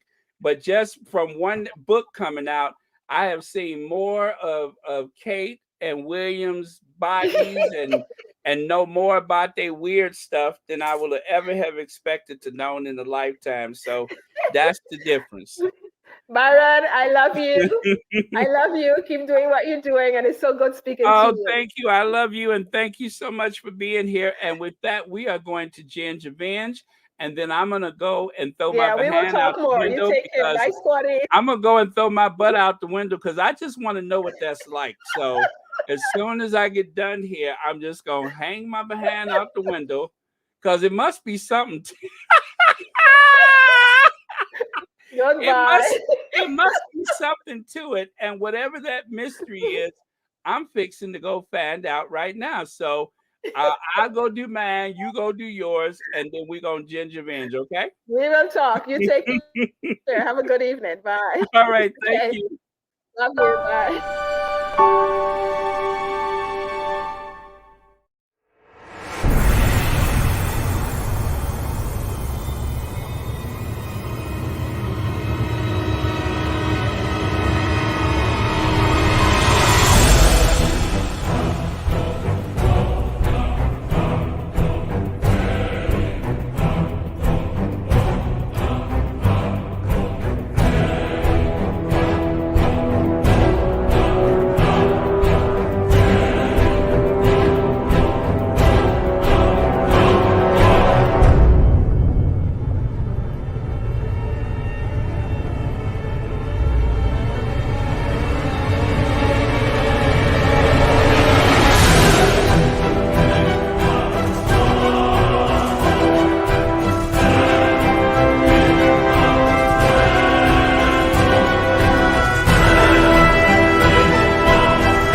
Okay, I just heard some horns blowing, so I guess I must have done it right. um,